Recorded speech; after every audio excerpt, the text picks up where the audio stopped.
got information about a bad accident on I-80, according to reports that appears to be both eastbound and westbound, multiple semis involved. The ramp going to North Dodge is very slick, by the way.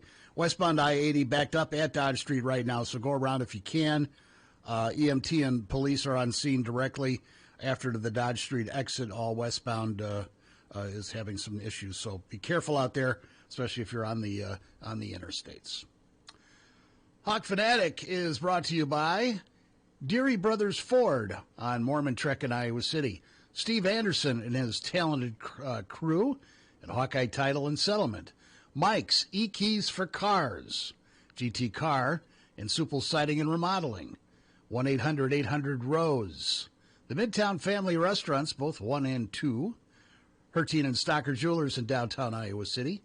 Premier Automotive, hit a deer, call Premier. The Ox Yoke Inn in the Amanas. Our buddy Jimmy Street and Streets Maintenance. And our other buddy, Dr. Lance Forbes, Diamond Dental in Cedar Rapids. Good morning, Mr. Suter. Well, good morning, Mr. Hunter. How are you? I'm doing good. I'm doing all right. Getting good grades? Future's pretty bright in here. That sun is really streaming in, and boy, it feels good. It is. It looks nice. But it's damn cold still. 21. It is. 21 below zero with the wind chill. I gave the dog a walk this morning, but it was a short one. Well, just down to the JNS and back. Okay. And that's 15 minutes. It's still a lot of. It's still a lot of time to be outside. That's enough. Yeah. But she needs her comfort stops. And... Sure. I got home early yesterday afternoon, and I couldn't get into my lot because a car was stalled at the top, blocking in and out traffic. So there were, like a buddy, a neighbor of mine couldn't go to work because they couldn't get out. Well, yeah. And it looks like they had just washed the car down the street at Club Car Wash, and something froze up, obviously, and they just pulled in and just stopped. Wow. And so I called the police because I didn't know if it was some jerk, stopping to visit somebody and didn't feel like parking, because that's happened before. Uh-huh. And they called me and told me that it was a disabled vehicle and that somebody would be by eventually to tow it out. And they did, obviously, or you wouldn't be here. I had to park over at City Hall to wait for the tow truck to get it out. So I happened to go outside about 4 o'clock to check, and they were just pulling it out of the way. So that worked out good. But yeah, I got a call. What a nightmare. This morning from my daughter Amy, who was stuck. Said, "Can you come help me out?" I was thinking she was up in North Liberty, and she wasn't. She was at the vet. But okay. She had some people came and helped her get out. So. Oh, good. Yeah. It's still not great out there. No, it isn't. So. It isn't, especially adding, what do we have, maybe 3 more inches of snow last night? Probably. And it was kind of powdery stuff. Yeah. So there was a little bit of blowing and a little bit of drifting. But, again, crew came out and cleaned us up here, so we're all good here. But it's still not great. And then we just mentioned that accident on eastbound and westbound 80, a bunch of semis involved. Yep. I have to drive to Chicago tomorrow, so I'm going to be very careful on the interstate. Yeah, dude. I mean, you should be okay by tomorrow. Yeah, but that area up there, no matter what the weather is, it always seems to be an accident magnet. Yeah. So. Yeah, that's true. Morning, Pat. Oh, I put the phone up instead of Pat's. There we go. That'll work better. Good morning. Okay, now, you notice, Pat, I'm holding a box of Caitlin's Crunch Time from Hy-Vee. Well, you'll just leave it out there and you guys will just all reach No, your this is for you. From our friend Mike McConnell came in yesterday, said he heard us whining about not seeing the cereal box or getting the cereal box, so he dropped a box off for you just and for a box me? off for me, yes. But not for Hunter or Captain? Or you Tommy? and me only. Well, it's Hawkfanatic with Tom Suter and Pat Harty. That is true, and basically he didn't say, hell with Hunter, and I don't care about Tom. He didn't say that. Okay. So, but he's implying that, I think. I think the implication is there. I took a bit of offense to that. It's obvious who means something to him. I'll be all right. Well, I appreciate that. Now, Yeah. you say it's like Frosted Flakes. Frosted Flakes, yeah. I'm going to let it sit and keep it as a memoir and see how, because Captain says eventually it'll swell up and explode. Yeah. Well, our trail mix did. I don't know that this will. Why didn't you eat your trail mix? Well, they had plenty did, of trail mix, actually. but there was they saved some behind for some reason to watch it blow up. And it exploded? Stu said it did. Yes. It expanded. Was it out here? It was in his pantry. He said. Yeah. Oh, he had just kind of forgot about it? Yeah, I guess. Huh, interesting. I kind of obsess on expiration dates, even though how accurate do you think they are? Well, your sell-by dates, I mean, stuff like spaghetti, is forever, basically. Usually if you buy like a can of soup or something like, it's like now a lot of them are 2025. That's what it says for expiration dates. Yeah. Now bread, of course, I mean, if you let bread sit around too long, next thing you know, bread doesn't. Yeah, bread it does doesn't not last. last Do well, no. unless you freeze it. Especially the good stuff, the homemade stuff, Yeah. So. fresh baked. But no, I appreciate that. Yeah. I wonder how much you think she's getting for this. Well, all the money's going to her foundation. So she's not. So all the proceeds to this are going to the. Yep. To the. Well, I imagine Hy-Vee is taking out whatever their costs are. Yeah, but any profits are going to Caitlin's foundation. Yeah. And I know her foundation does a lot of charity work, but I mean, to me, if she makes some money herself off that's Yeah. free enterprise. But that she isn't. So Yeah, she's got lots of money. Well, she's making. I mean, Hy-Vee's paying her. Yes. I mean, Yes. they're paying her to do all this. But of course, that's how it works. Right. I mean, now she's got a brand that's worth money. I say more power to trying to get as much money out of it as you can. Oh, Like, absolutely. Strike while the iron is hot. And whoever came up with the name of the cereal is perfect. What is it again? Crunch Time. Yeah, good stuff. Yeah, And it's made and manufactured by Hy-Vee. Yeah, it's basically Hy-Vee Frosted Flakes. Okay. Yeah. Their version of Frosted Flakes. I mean, and there's Hy-Vee versions of almost everything, and most of it's really good. If you had to guess, what do you think she makes a year from Hy-Vee? Boy, I don't have any idea. I'm not talking Maybe- about charity or donation. Just what are they giving her? $500,000 Get it. maybe? Oh, you think that much? Oh, I don't think so. Hy-Vee's pretty I'm big. guessing more than 50. I'm guessing. I would guess more like 100,000, but Okay. What do you think she's making from State Farm? I bet you that's probably more. close to, You think $500,000? yeah, that for sure. At least $500,000. I would say $250,000, but I don't know. What do you think Andrew Hunter's making on that Verizon commercial? That's a or good the question. Verizon commercials? I'm not seeing him as much, though, lately. I'm still seeing the happy, heavy lady from Jardiance regularly, but not Andrew as much. Just this last week, it seems to have died off a little bit.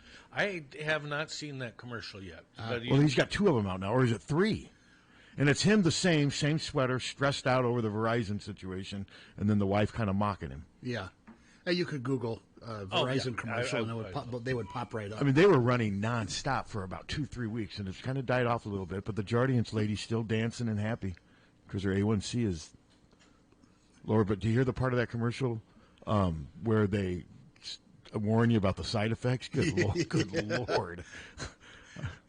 Everything has It side is. It's effects. amazing. I mean, and some of those things, if you have a skin rash and you can take this stuff and and destroy you your can die. liver. And destroy, hey, your elbow looks good, but your liver's done. Yeah, Yeah, You'll leave good a- news, bad news, Mr. Smith. Leave behind a good-looking corpse. Yeah, that's Your rash is gone, but so's your liver. Have a nice day. Oh, and insurance won't cover it. Yeah, right. So, all right, on to the Hawks. Lots of Hawk news today. There's some. Well, it's Beth. I mean, Beth, of course. That I think the coordinator we're going to get here. Would it surprise me if it was today? No. Would it? I wouldn't be surprised if it happened today. I wouldn't. And if not today, I would think next week at the latest. But who knows? The best situation. That was hard. That was my lead. That was not a surprise. The only surprise would have been if she didn't get the job. Yes. Yeah. And I think she deserves it. She's qualified. I think she showed something by firing Brian Ferentz the way she did. In season, that's debatable. But the fact that she was bold enough as an interim AD, because she knew Kirk was not going to like that decision. Oh, of course. And she knows that Kirk wields a bunch of power and influence, and she did it anyway. That's a leader. Yeah. Because it was a decision I think most Iowa fans thought should happen.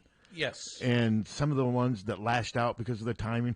And like I said, I've told you with some of the feedback, some are just pissed that a woman was doing this.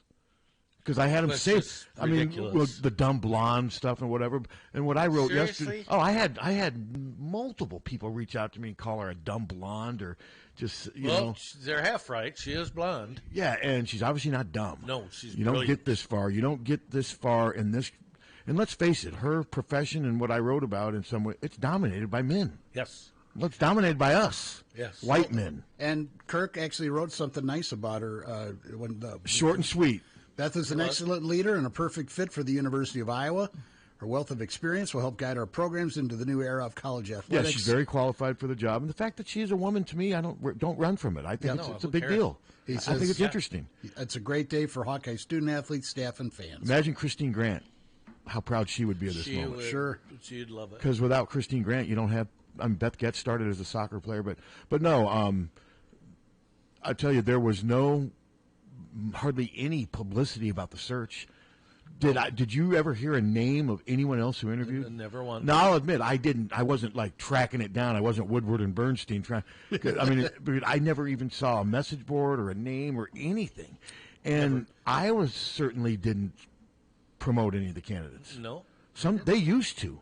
they did used to. Remember when I first got up here in the '90s, when they'd have candidates come in, I remember there's going to be this candidate's coming in to interview for the AD job. He's going to be available. I mean, Yeah, they used to. they but- don't do that at all anymore.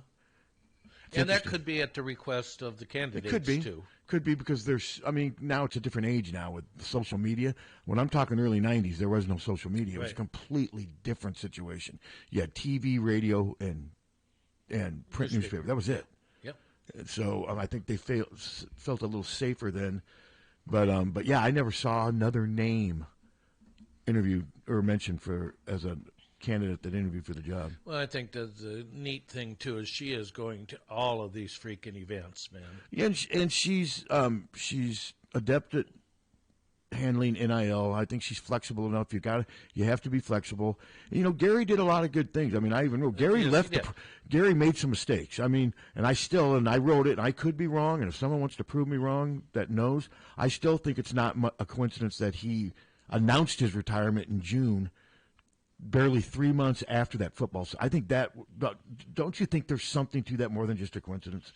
I Yeah. think that was the last thing that, come on, we got to move on. This is too many. I mean, that was a $4.175 million settlement that came after the 6.8. And and if I'm wrong, I'm wrong. But nobody's ever come out who would know if I'm right or wrong and say that's bull, that was just a coincidence. Because he announced in June, he was done in August. That stuff broke in March.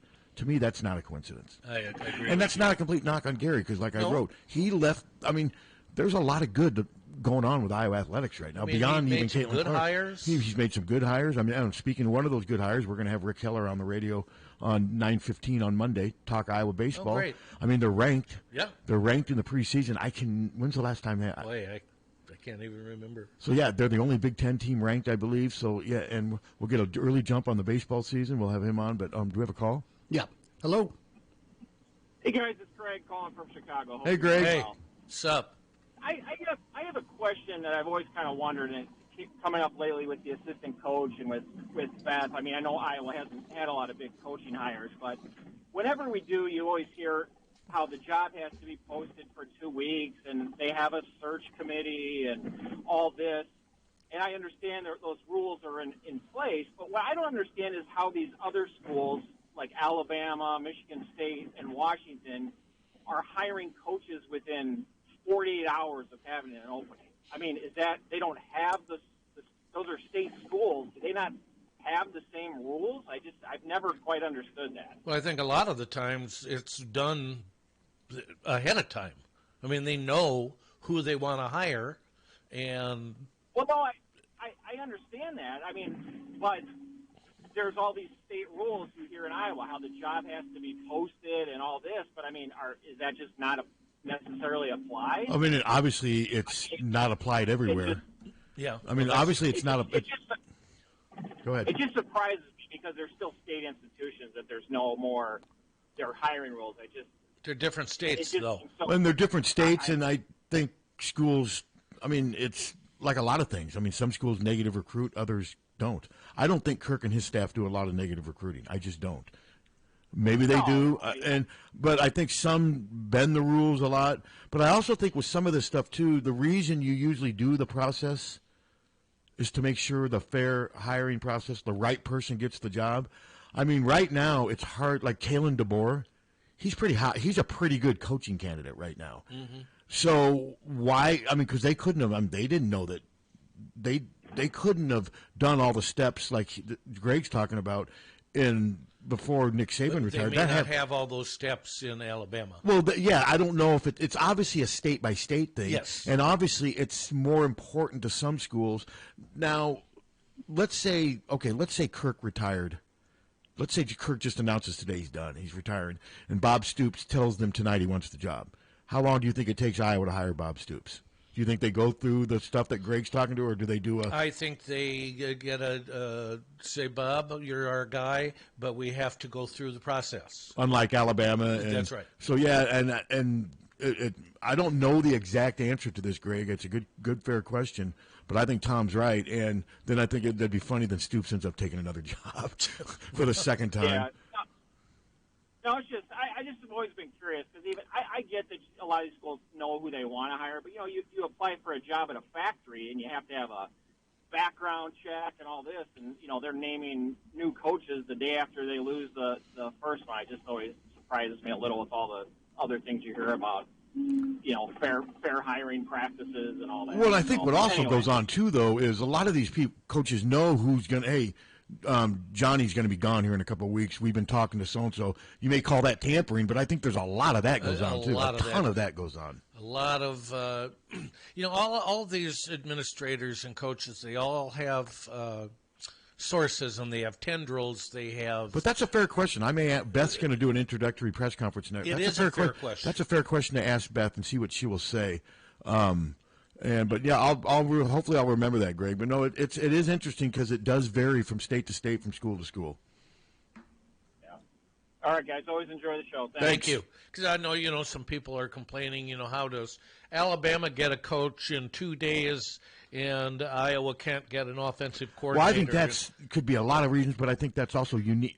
Each situation is just. Of course, Alabama needed to get a head coach as quickly as possible, and they got one of the hottest head coaches in the business right now. Okay, whether he's gonna, obviously he's not going to be Nick Saban. I mean, that's really going out on a limb.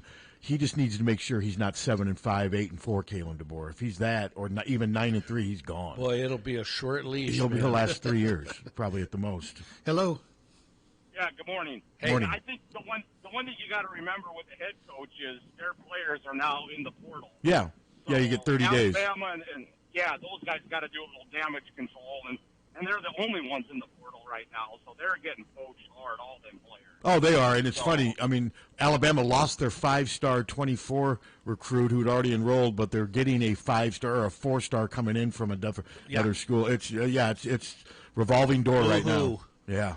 Yeah, and one more thing. To hell with this weather. I hate it. Oh boy, amen, brother. Oh, next week's gonna be joyous. And I run a snow plow, so it's just bad. Oh, I'll bet you.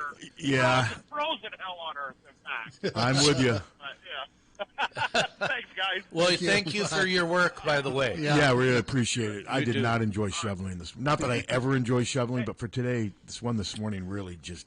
You make my day go shorter, trust me. So. All right, well, we appreciate that. We do appreciate it.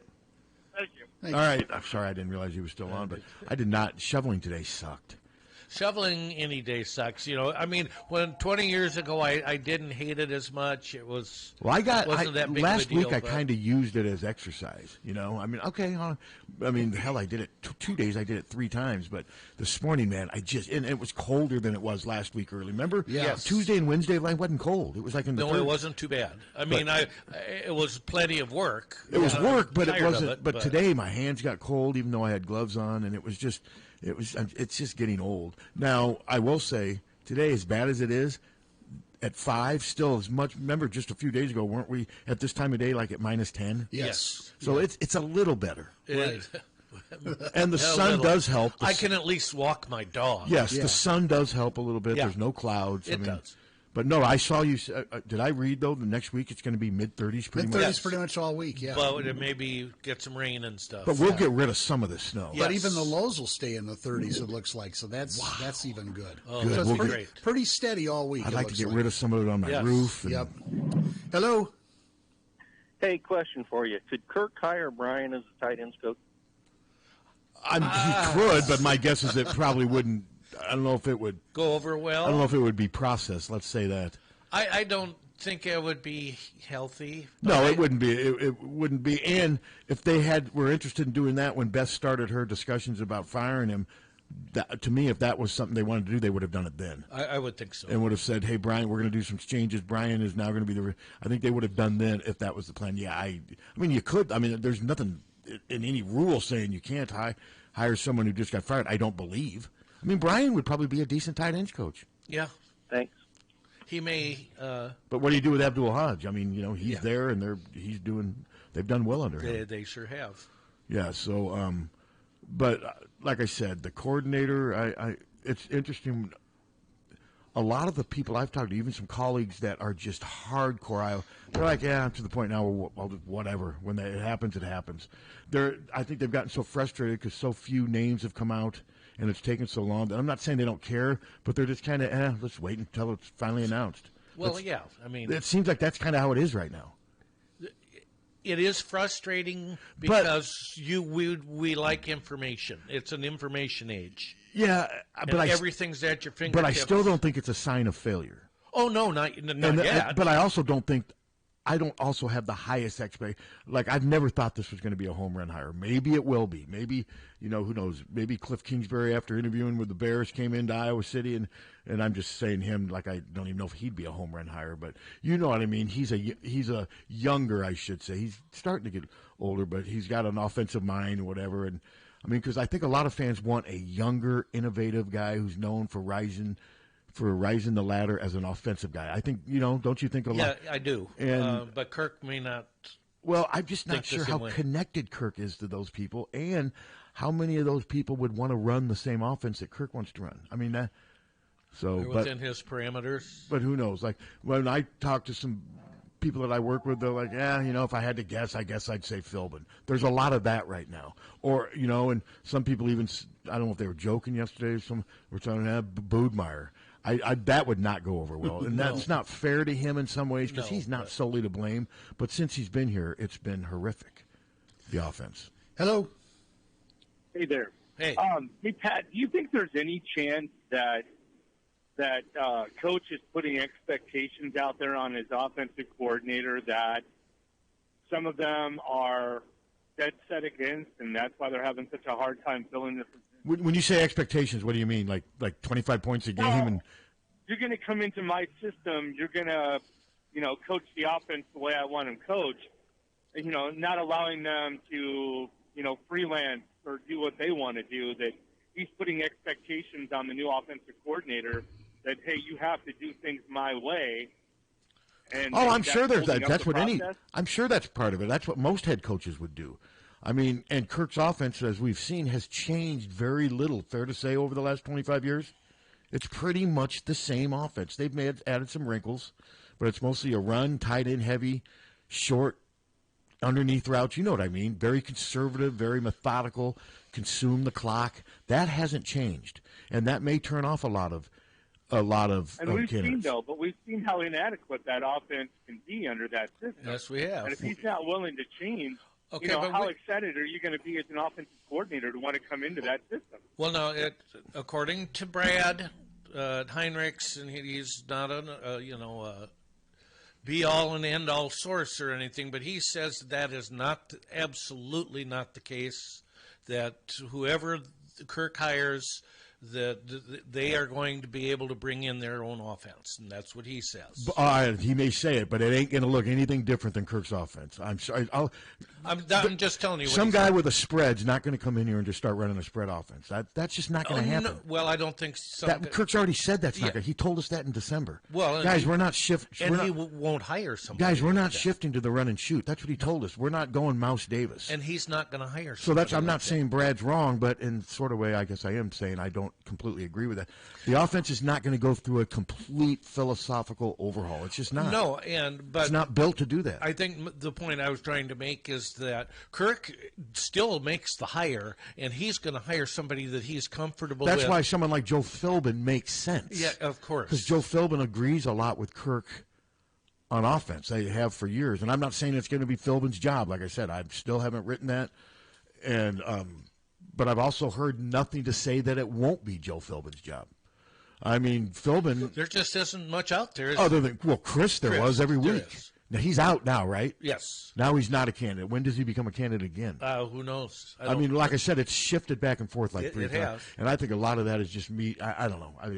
But he has come out and said, I'm staying at Texas. Well, yeah, I know he did that. But prior to that, there was a bunch of reports in and out. Oh, he's no longer. Oh, he's the leading candidate. Yeah, Kirk's working out a deal. I heard so much stuff that had him. Whereas with Philbin, there's been nothing. I mean, I tweeted that thing. Hell, that was almost a month ago, and that wasn't confirmation. That was just somebody who had heard something interesting about Philbin clearly being the front runner, but it was still had to work itself out. But that was 3. And like now, I'm starting to say though, if it was Philbin even that far back, I think we would have heard that by now. I would think so. And it still could be Philbin, and we might find out that it was just a process that took this amount of time because Kirk did want to interview, blah, blah, blah, whatever. But, I mean, I'm starting to be a little less convinced that it'll be Philbin by how long it's taking. But like I said, he would still probably be my prediction because, I mean, what other name connected to this search do we have besides Scott Frost and the UNLV coordinator who seems to be more of an – I'm wondering if he did actually interview for the job because, you have to interview a minority candidate if you're going to go through that. Well, that's true. So, but like I said, there's just been so little information. That's why I think Philbin hasn't come out and said he's not a candidate. No, not that I've seen. Not that I see now. I don't follow. I don't know. I don't even know if he's on Twitter. And Philbin you were talking too there, Pat, about the Alabama job. Sorry. Well, my understanding was the coach let them know not long after the season was over that he was going to step down. So my understanding, at least from what I've been reading on the internet, which you know how true that can be, was that he let them know so they could get the process started before he ever came out and announced that he was leaving the program. So they had a head start on going after the coach that they wanted. Sure. Possible. Yeah. That's my understanding. Yeah. And Caleb DeBoer does have an impressive resume. I mean, he has risen up the ranks, and he's won hugely wherever he's been. Let me ask you one more question. This is for you and Mr. Suter. How about Hunter? Well, Hunter, he and I are happy right now because our Packers are still alive in the playoffs. Yes, they are. There you go. But you guys, let's say you're coach, your Coach Ferentz. Who would you hire? Knowing what you know about the program, if you could get your ideal candidate, who would it be? To me, it would be. Well, I mean, just Paul Christ. Todd, that wouldn't be for me. I'd rather have Nate Scheelhaus than Paul Christ. Just be someone younger. What Nate Scheelhaus did with Iowa State's offense this year and with that quarterback, that's pretty impressive. I mean, they got better, whereas Chris' teams got worse. That's why he got fired by his alma mater. I'm sorry, I thought that he phrased the question, if you're Kirk Ferentz, who's your... Oh, so you want... Well, I would... want to know what your guys' idea of the best candidate for the job, the person you would hire. So not Kirk, if it was up to you. Well, that's what I just said. Lincoln Riley. The Packers head coach, Matt LaFleur. We're gonna. No, you can't have him. I'm sorry. Well, if we're gonna go like that, Ryan Grubb. Okay. Ryan Grubb, but I just would Ryan Grubb's offense work with Iowa's personnel? Probably not. Not as well, but yeah, if you're going to think high, but to me, Nate Scheelhaus would have been an intriguing candidate because he's nearby. He's at a rival school. I get it, and Tom, you have to admit he's done a good job there. Oh, I absolutely. I mean, Rocco Beck's improvement this year was incredible, and Nate Scheelhaus also has an Iowa connection in that his dad played at Iowa. So and Nate also played at Illinois. He's a Big Ten guy. I would like to have seen, and who knows? Maybe Kirk did. I mean, but. I have nothing to. He may have reached out. Who knows? You don't know. You don't know. But for me, it would have been more someone like that rather than a Paul Christ or a Joe Philbin. And I guess it's unfair but you always lump those two together because Christ is 57, 58, Philbin's 62. They're kind of the same age. And, they've both been head coaches. Philbin's been a head coach at 2 NFL teams, including did he do a good job as the Packers coach? I thought so. What's that again? Did he do a good job as the Packers coach? Philbin? I think so. The only one we have problems with right now is Joe Barry. Yeah. That guy's as bad a defensive coordinator. Well, I'm not going to insult Brian, but yeah, we have a lot of problems there, and yeah, it's just not. But anyway, I'll let you guys get back. Thank you so much for taking my call. Okay, you bet. You bet. And you guys. You Good bet. keep me company while I'm out on the road every day, and I appreciate it. All right. Go Hawks, go Pack. Good question. Go Hawks. Because wasn't he their interim head coach? Yeah, for just a brief time. But he was also their offensive coordinator for. Yeah. Yeah. Okay. So, but like I said, he was Miami's coordinator. Philbin is more than qualified for this job. Absolutely. And I think he and Kirk would be a perfect fit in every way, on and off the field.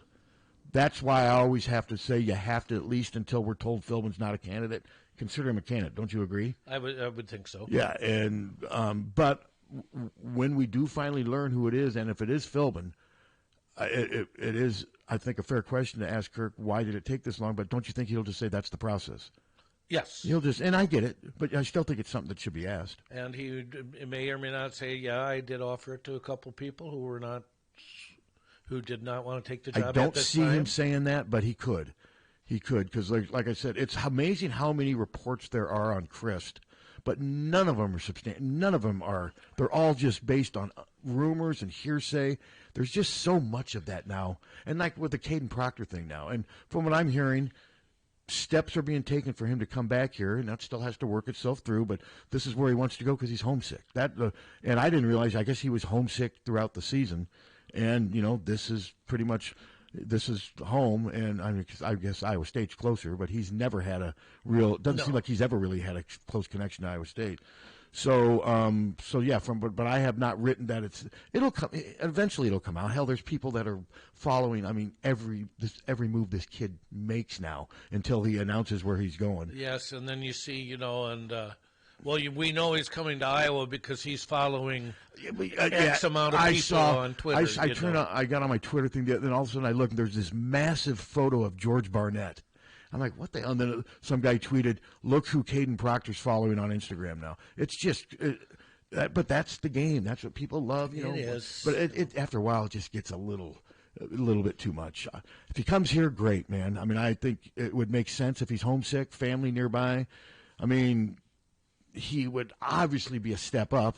Move him in at left tackle. Mason Richmond probably shifts over to a different spot if he's one of the top 5. But I mean, it would obviously be a positive development. There's no way to not. There's no way to. 6'8", I know he's 50? not. I know he's not a wide receiver or what have you. And he struggled a little bit early as a true freshman, starting at left tackle for Alabama.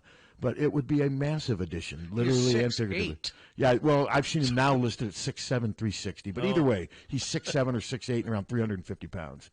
And he would, I would think, someone did joke, watch him come here and sit behind Mason Richmond for 2 years. And that's no knock on Mason. No. He's just the starting left tackle. My guess is Richmond would probably start somewhere else, maybe move into a guard spot if he is one of their top 5. But somebody's going to lose a plane. Well, Kirk's always said we want to put our best 5 on the field. But yeah, I was not aware. Now I didn't follow Proctor, but it sounds like his homesickness had been addressed. He's just homesick. Iowa was his school for months. Yeah. I think he just got swept away by the Saban mystique, and fair enough. And fair enough. And look, they were in the playoff again, and I think he got down there and realized, man, I'm a long way from home. And then when Saban left, I think we're seeing Nick Saban. I think meant more to Alabama than the Alabama brand during the last 16 years. Because remember, prior to Nick Saban, they weren't very good. I mean, Gene Stallings had a nice run. He did. But since Bear Bryant, other than Gene Stallings, they struggled. They struggled. I mean, they were. Mike Shula was very mediocre as the Alabama head coach. Did he even have a winning record? He had a couple, but they were not very. Rarely did they win more than 6 or 7 games, and so Saban obviously made Alabama. He fed off the Alabama brand to build it, but then he took the brand to a whole new level, and it's going to be tough for Kalen DeBoer. If I had to predict. My guess is, do you think Kalen DeBoer is the Alabama coach in 5 years? It's a good question. That is a good question. I'm going to say yes. All right, I'm going to say he's not going to have a will he have 11-1. will he have a national title under his belt by then? Because that's the only way I see him last for 5 I would years. say he will get to the playoffs. But that's 2 or 3 I in would five he years. better since it's now a 12-team playoff. Yes. But I just and this is no knock on Caleb DeBoer, but if Alabama is consistently finished ranked between like 7 and 12, makes the playoffs, but doesn't ever, he'll be gone in I think in 3 or 4 years. Could very well I be. think the only way he could last 5, he's got to win at least one national championship in that time and be in the playoffs almost every year to survive at Alabama right now based on the monster that Saban built. But we'll see. I'm obviously not the AD there, and I haven't looked at their schedule, but I imagine it's pretty rough. it's pretty similar every year. They always throw that patsy in. Yeah, and they do. They do that, but then they'll always usually play one tough and then they play an SEC slate. Yeah. And they're going to start adding Texas and Oklahoma to that. So yeah, that no, gets I think Alabama's schedule. I don't. That's not the way to kind of chip away at their mystique. But like I said, Caleb DeBoer replacing Nick Saban, man. I envy the guy on payday, but that's about it. Yeah, and I mean, what's the saying? You don't want to be the guy that replaces the legend. Yes, you want to be the next guy. Yeah. Of course, Kirk Ferentz would say, "Well, not necessarily." Yeah, no, Kirk was, and Iowa was patient with him. Yeah.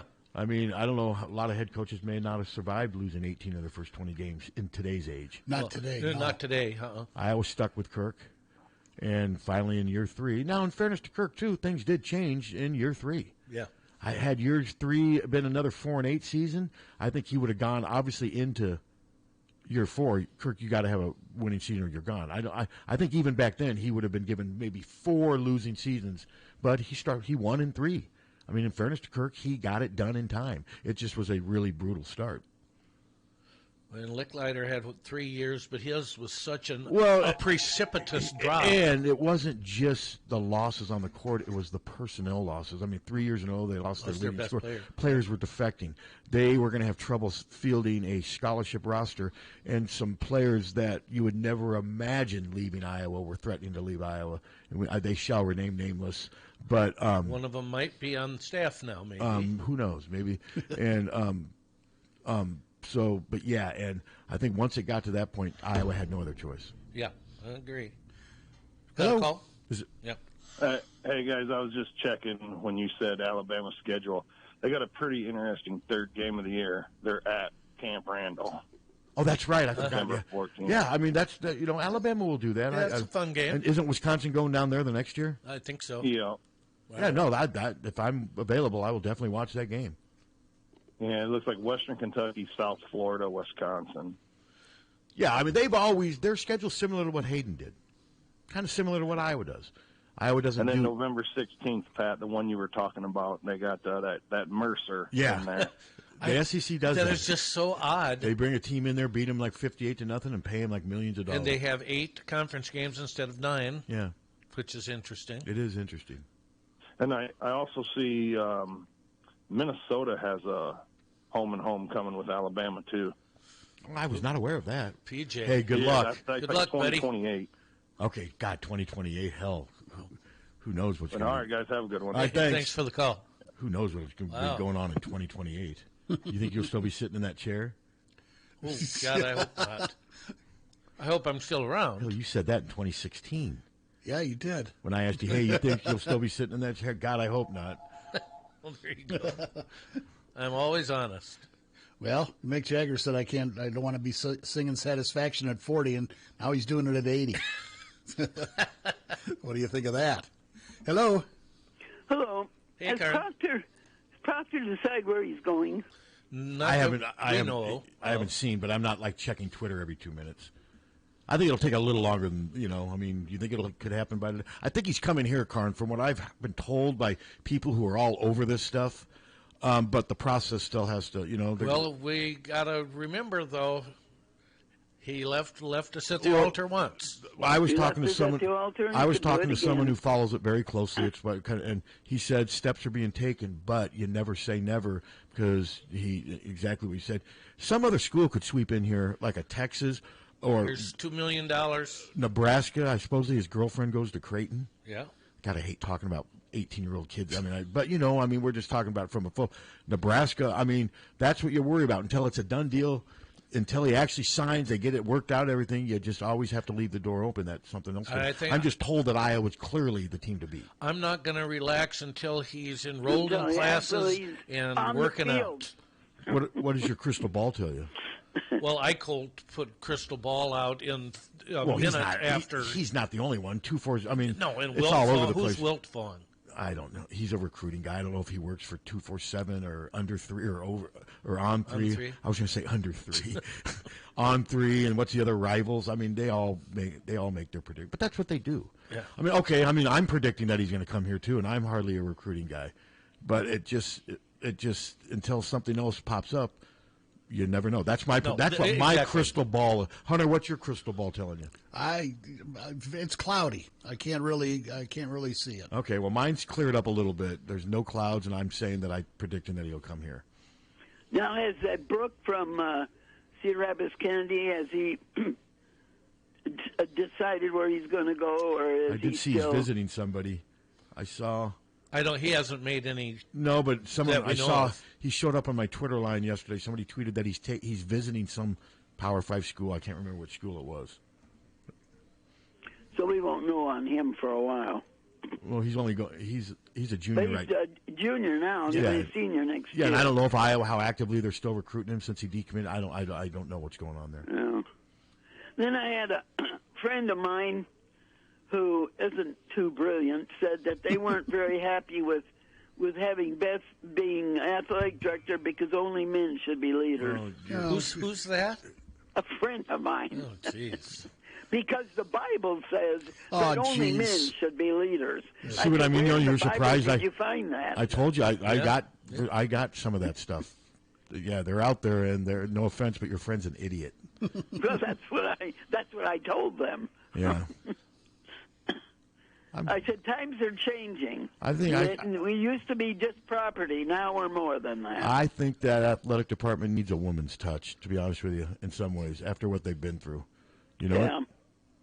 Well, I think she's, as far as I can tell, Beth is a great choice. Yeah, I think she's fine too. Okay, guys. Well, have a good day and don't get started. The road's pretty good, or are they bad? Yeah, you got to be careful. They're fine. They're drivable. Well, there's patches of ice. You just got to, just be a little cautious. Because I'm going to go to that wrestling tonight, and you think it'll be all right driving on it? Yeah. Yeah, I think you'll be fine. Okay. All right, well, thanks. But make sure you bundle up. No, are you talking about, which wrestling are you talking about? The Iowa-Purdue. Okay, Iowa-Purdue, and then the women's duels tomorrow, right? Yeah. We should talk about that, I promise. No, that's Sunday. Or Sunday, I mean. Sunday. We'll get that in. We'll talk. I want to plug that. I've had some people say, are you going to the duel on Sunday, Karn? Yeah. What do you know about it? Well, I know that it's going to be about the same time the Iowa women are playing Ohio State. They'll have it on the big screen. Well, not if they're going at the same time. No, I was kidding because they're not. The women's basketball is at 11 o'clock. What time? Well, isn't that when the duels are? No, the duels, at least according to the sheet here, is 2. Oh, 2 o'clock? That's when it starts at 2, man. That's what it says. Okay. Yeah, we can only go by what it says. Lance, if I kept thinking it was 11. Well, during our break, we'll look up for sure. But yeah, I wanted to make sure we plugged that because Yeah, make sure you tell me what time it is. I just kept thinking they were at the same time. Because it'll be trying to get as many fans there as you can because. It's been a very successful first season for the women's wrestling program. It sure has. Which I expected it to be, too. So, okay, well, should we take a break and then... Okay, Doug. We'll see you guys. Just 1 second here. I should have your answer. Look at that sun shining. Isn't that nice? Okay, we're in January. And... Is today January 19th? It sure is. It is. You know what that day is? Sadly, a sad day in the history of Hawkeye. Is it the Chris Street Day? Is it January 19th? Okay, the duels on the 21st is 2 p.m. Okay. And that's Hawkeye Sports. So 2 p.m. it is, Carmen. Yep, that's what we have on our sheet as well. Women at Ohio State at 11, and Yes. the women's wrestling is at 2. Okay. All right. We'll take a break. We'll be back. You're listening to Hawkfanatic. Yeah, it is January. I just wanted to double check. Yeah. January 19th, 1993. Today is the 19th, right? Mm-hmm. It So is. what? Does that mean it's been 31 years? Yep. Isn't that crazy? 31 years. Okay, we'll be right back. Hawkfanatic on the mighty 1630 KCJJ. Don't wait for an emergency to get a backup for your car keys. Unlike the olden days, car keys have gotten extremely complex. Mike's eKeys for Cars can generate the most technically advanced automotive keys that are on the market today. For spares and lost keys, Mike's eKeys for Cars can produce most conventional transponder, high security, and remote head keys. Mike's eKeys for Cars will keep you on the road. Call 319-330-9185 and schedule an appointment today. Don't wait until it's too late.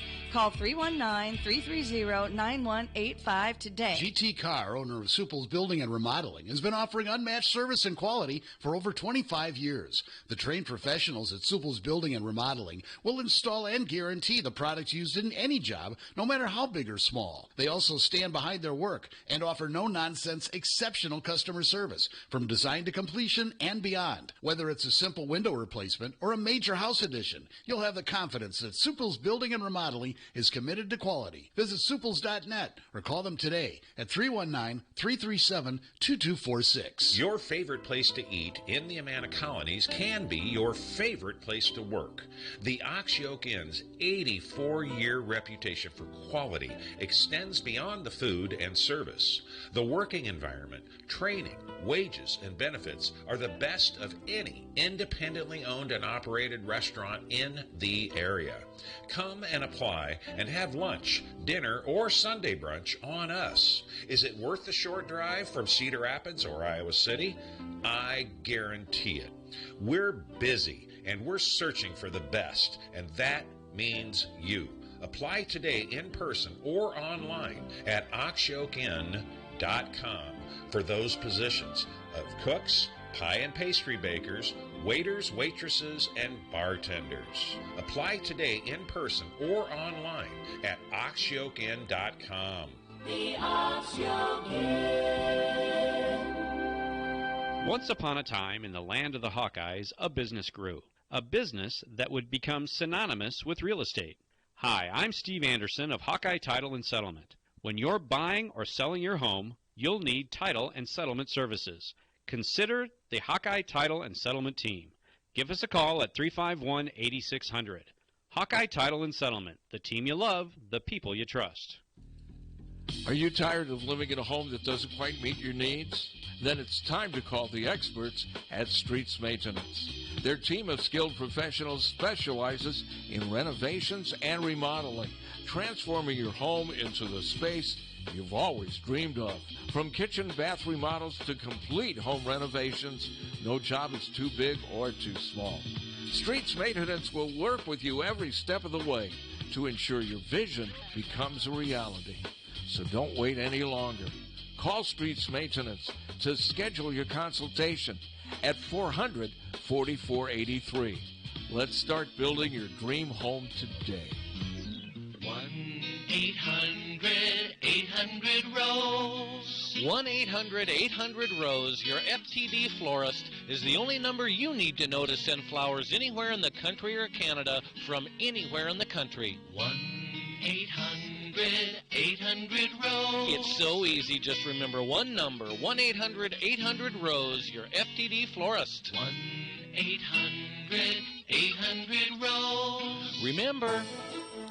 Car won't go into gear? Call Premier. Premier Automotive in North Liberty offers full-service mechanical auto repair, in addition to being Eastern Iowa's most trusted name in auto body repair. Use Premier for all your auto repair needs: brakes, oil changes, air conditioning, diagnostics, transmissions, or preventative maintenance. Whether you hit a deer or your car won't go into gear, see Premier Automotive in North Liberty. Check out the best source for your Iowa City area high school sports coverage. Go to yourprepsports.com. Hi, this is Pat Harty. City High, West High, Liberty High, Regina, West Branch, Solon, Clear Creek, Amana. Your Prep Sports has all the boys and girls high school sports you crave. You'll get free, in-depth reporting from dedicated sports journalists on your favorite teams: football, basketball, golf, volleyball, track, softball, and baseball seasons. Profiles, pictures, video, and more. Get in on the action. Go to yourprepsports.com today and spread the word. Your life is always changing, and a lot of things can affect how and what you save. So a good retirement plan changes with your life. At Wells Fargo Advisors, we believe conversation leads to financial clarity. So start a conversation today. Wells Fargo Advisors. Together, we'll go far. For information locally, call 338-3799 or 866-217-2369 or stop by 501 12th Avenue, Suite 201, Coralville. Wells Fargo Advisors, LLC, member SIPC. From the Hertine and Stalker Studios in the heart of the Hawkeye Nation, this is the mighty 1630 KCJJ, Iowa City. Hertine and Stalker Jewelers, making memories, making moments. We will be dealing with some blowing snow off and on here through the morning. Otherwise, it'll be partly cloudy today and cold. Our high 5 above, but that wind chill will be in the teens below zero here for most of the day today. Tonight, clear and cold, down to 11 below zero. Tomorrow, mostly sunny with a high of 4. We'll drop to 15 below on Sunday morning. After that, things are going to change. Our pattern's going to change. We're going to warm up 30s for most of next week. I'm meteorologist Sean Cable on the mighty 1630 KCJJ. Outside now, it's 1 above. KCJJ weather, brought to you by Plum Supply. Plum Supply, kitchens and baths. Your home never looks so beautiful. Back to Hawks Fanatics. We're back. All right, Pat. Attendance tomorrow, Iowa, Purdue. Any snow? No. I'm going to guess somewhere between 10 and 12. If there's 12,000, That'll look pretty good. Yeah, I just hope some students show up. Yeah. I mean, they're back. I'd like that section. It'd be nice if it was at least a half to three-quarters full of students. Yeah. 1 o'clock on a Saturday? I mean, yeah. You don't need to start drinking before then, do you? No. You don't have to. No. You don't have to. I mean, you will if there's a tailgate situation, but... Well, at -3 or whatever, I doubt there will be that. Not a lot of tailgate. Basketball's not a tailgating thing. I mean, I think the weather probably has something to do with that. I think it has a but lot to do with it. No, they need a good crowd over there tomorrow. I mean, Purdue is beatable. I mean, they're arguably maybe the best, although Illinois looked pretty good last night, and they're doing this without Terrence Shannon. Who did they play last night? Michigan. Not that they won at Michigan.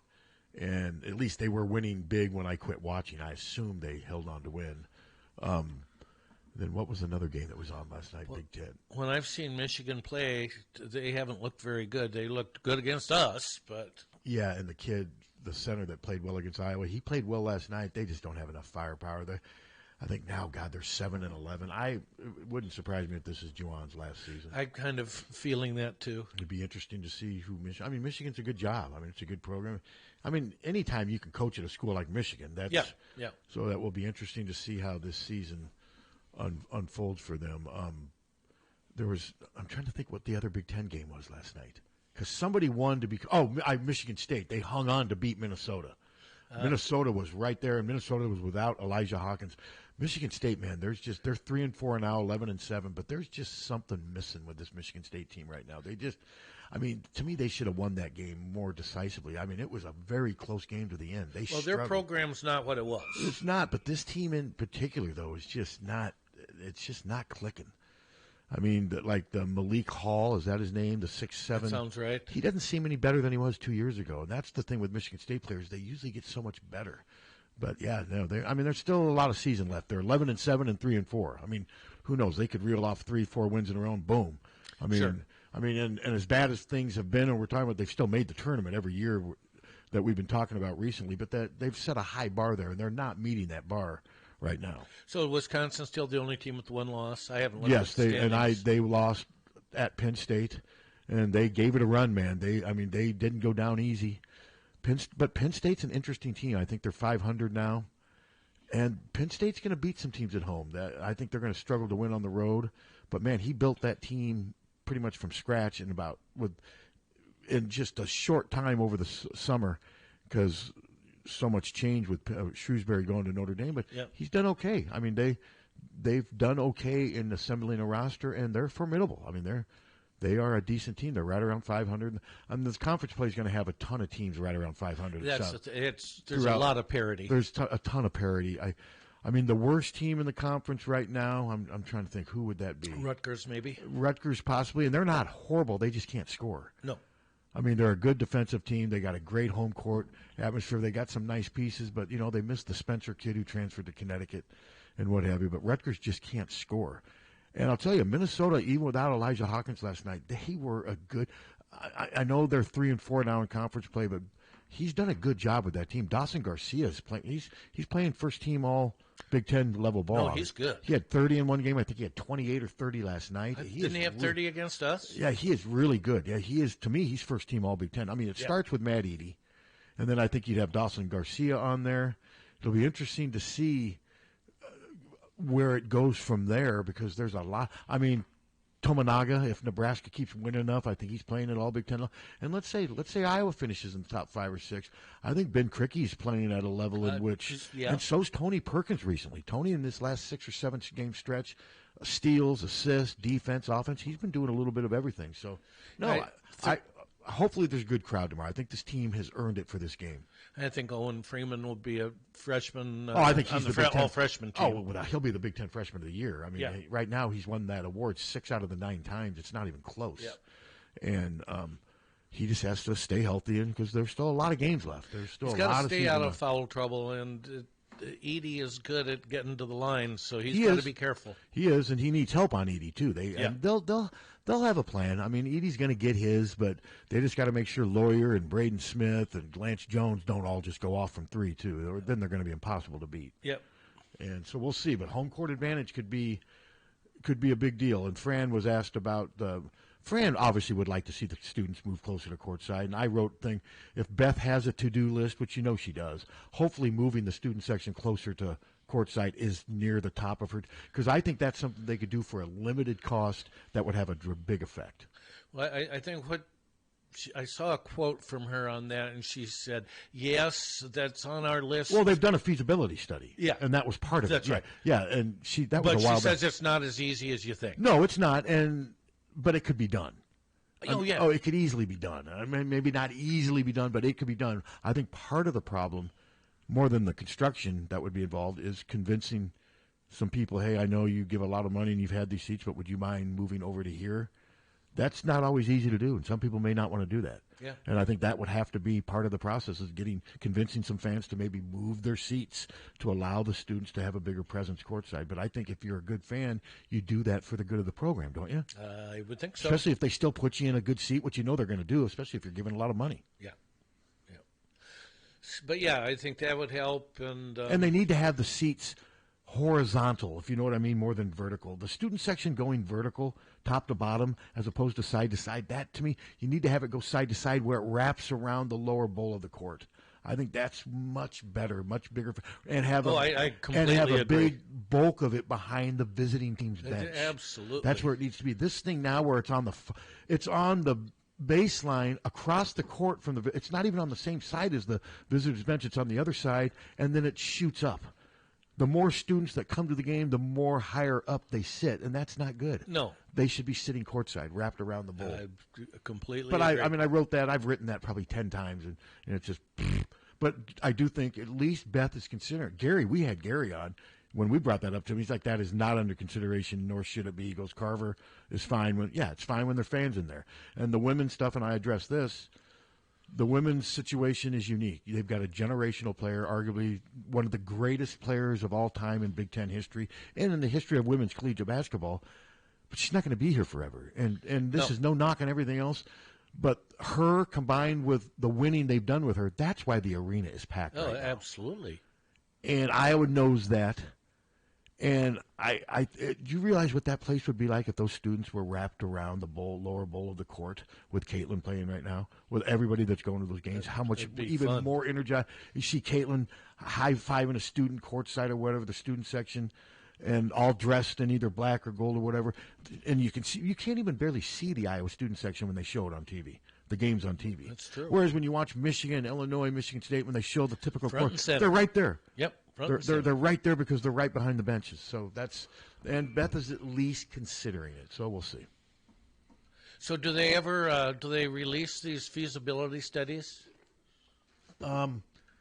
I think if you do a Freedom of Information Act, I wonder if somebody may have. I didn't request one, but that's how it came out. She was responding to somebody getting access to the feasibility study, or they announced it. My guess is they announced it at a Board of Control of Athletics meeting, something like that. Because I do remember them saying that they had. She did say that they had conducted a feasibility, and that was part of the. Because I would love to see that.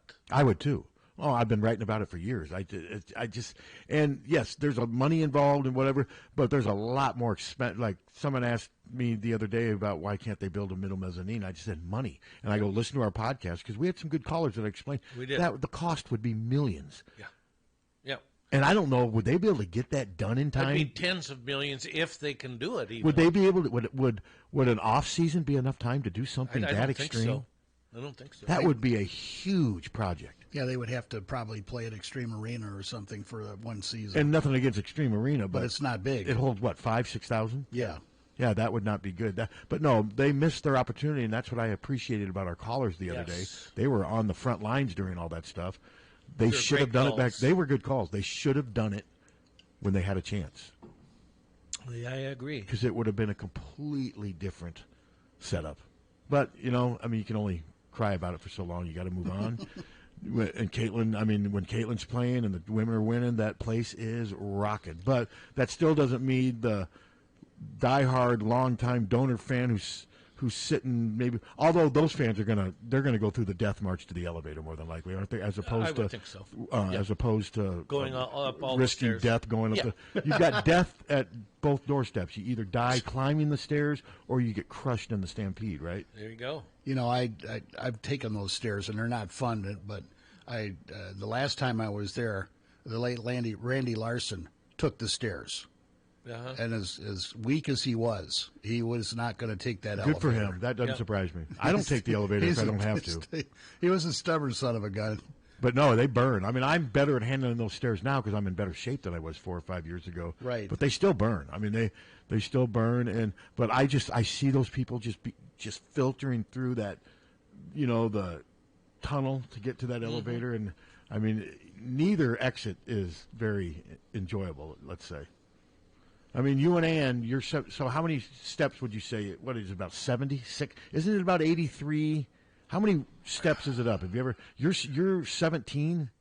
Row 17 for the from women's. The court side. So you're 17 rows up from basically the court side. That's right. So you've got a decent hike. Oh yeah.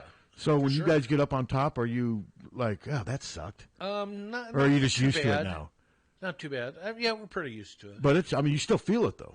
You can feel it in my legs. I'm not panting or anything. But it's. That's still. 17. You don't have quite as far to go, but you still have a decent amount to go. There 45 rows? Wouldn't you?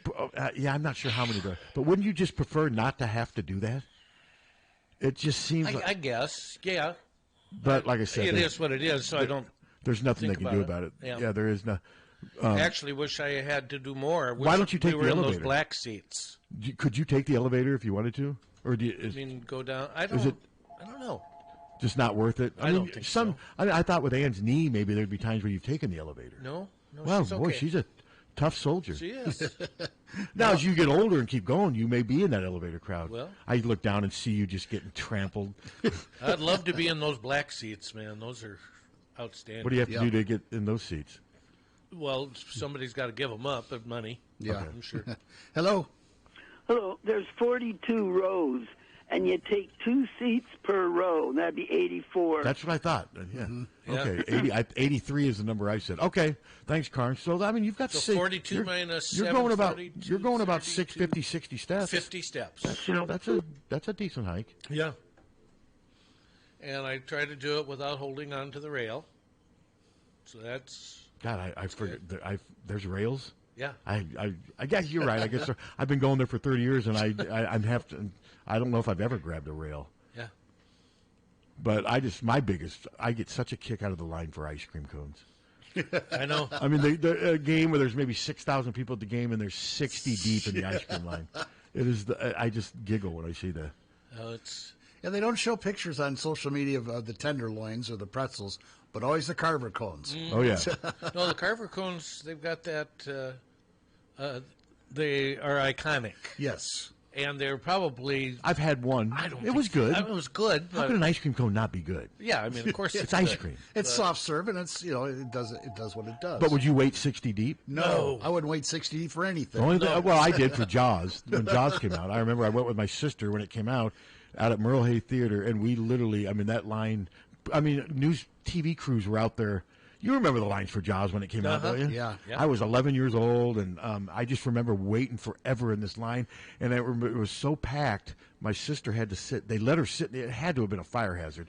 She sat in the aisle right next to me because the theater was just packed. We stood in line for American Graffiti when I was a kid. The second show, the first show was on, and it was Snaked Around the Block, which is the first time I'd ever seen that at my local theater. I think the only movie line I've ever really been in was Hard Day's Night. Okay, I get that. Yeah, that's before my Jaws is the only one I've been in. Hello. Hey, I got a football question for you. All right. Do you think it's possible that the offensive coordinator is a pro assistant that's currently involved in the playoffs? I mean, I would never say never to anything. I think anything is possible. Would I be slightly surprised by that? Yes, but that's just because I'm sort of assuming that Kirk's going to do a predictable thing because he usually does. But no, that's always possible. Yes. Yeah. But even if that coach was, I think there's probably been some contact made. I don't think Kirk's just waiting to spring on some coach the moment his season ends. No. Hey, we want you. I know we've been. My guess is if there is that going on, that there's been some mutual discussion. Wouldn't you agree? And if there would have to be. If that's the case, they may already have an agreement in place, but they can't. But I don't think it's one of these things where Kirk's waiting for someone to get done so he can reach out and say, "Hey, we're interested in you." There's a way to get that point across. No, I was thinking more. He had somebody identified. They had basically agreement, but they wanted to play out the season. Yeah, and I start to wonder about that now too, because like I said, if it's Joe Philbin, what are we waiting for? Why is it taking this long? If it is someone like Joe Philbin, right? So, all right, thanks, guys. Yeah, Love the thanks. show. Thanks. Yeah. I mean, it wouldn't surprise me if it happened today. Hope right, it does. right after we sign off. Well, usually it happens stuff like. Well, I could watch it happen like at 5:05. Well, once the announcement's out, it's out. I mean, it's right. And then Iowa they'll do just like they did with they'll have their story. I'll just post their story. I'll write a column based on who they hire, and or maybe. I look forward to reading. If it doesn't happen today, it's not going to happen on Saturday or Sunday. I don't think they'd have it happen on the same day as they'd announce it on the same day as a basketball game. Do you? They've had this much time to wait. But I would not be surprised if it happened today. I would be surprised if it didn't happen next week, if that makes sense. I mean, I know Kirk had indicated that they may go until February, but unless it is that type of scenario this gentleman just said, I'd be surprised if it goes another week. Well, maybe Kirk's listening right now, has made the hire, and we'll call and say, guys. What if he called in and gave it to us right? Guys, I'm just going to let you know, I just got off the phone with Lincoln Riley, and he's coming here and he's stepping down from USC, and he's bringing 10 of his USC offensive players. We're going to have 106 players on scholarship. The last thing I read, they're at 91 right now. Yes. So I mean, it's interesting the roster shuffling. I'm guessing there's going to be a scholarship available for Caden Proctor if he wants to come here. I'm guessing absolutely. So, but when though? You know what I'm saying? I mean, it's going to be interesting to see. They can have way over the limit until the fall, and he's obviously not going to be here for the fall. The spring semester's already started here, right? Yes, but he can. Could he still late entry? Yes, he could be a late entry, but how many scholarships can you go over during the spring? You can go over by 100 if you want, but you got to be down to your number by the time you fall. Well, my guess is they're going to have a run of players leave after spring ball. I'm guessing the next thing. Sure there's some. I'm guessing there's players. Well, there's going to have to be. They're going to have to be. There's going to have to be at least 7, 8, 9 players. And leave. there's some medical. There'll be some medical whatever. Yeah, but they're going to have to be players. They're going to have to. Yeah. cut back. There's going to be some players that maybe even some that don't necessarily want to leave, and they may say, okay, well, you're going to have to be a walk-on because they're going to have those scholarships available by the time preseason practice starts. And right now, the one I read, I think someone said they were at 92, Or 91. 91, maybe. I mean, that's 6 over right there. Yeah. Yeah. And you throw Proctor in there, that's 7. And even though he's not technically on scholarship now, but I mean, Caden Proctor's not going to want to come up here and well, he's not here. No. It's going to be interesting to see. I think it will happen after it. I don't think most of them, if they're going to leave, will wait until the summer. I think they'll leave shortly after spring to give themselves more time. But we could see a rush of departures after spring, and because I know a lot of Iowa fans still want players to come in.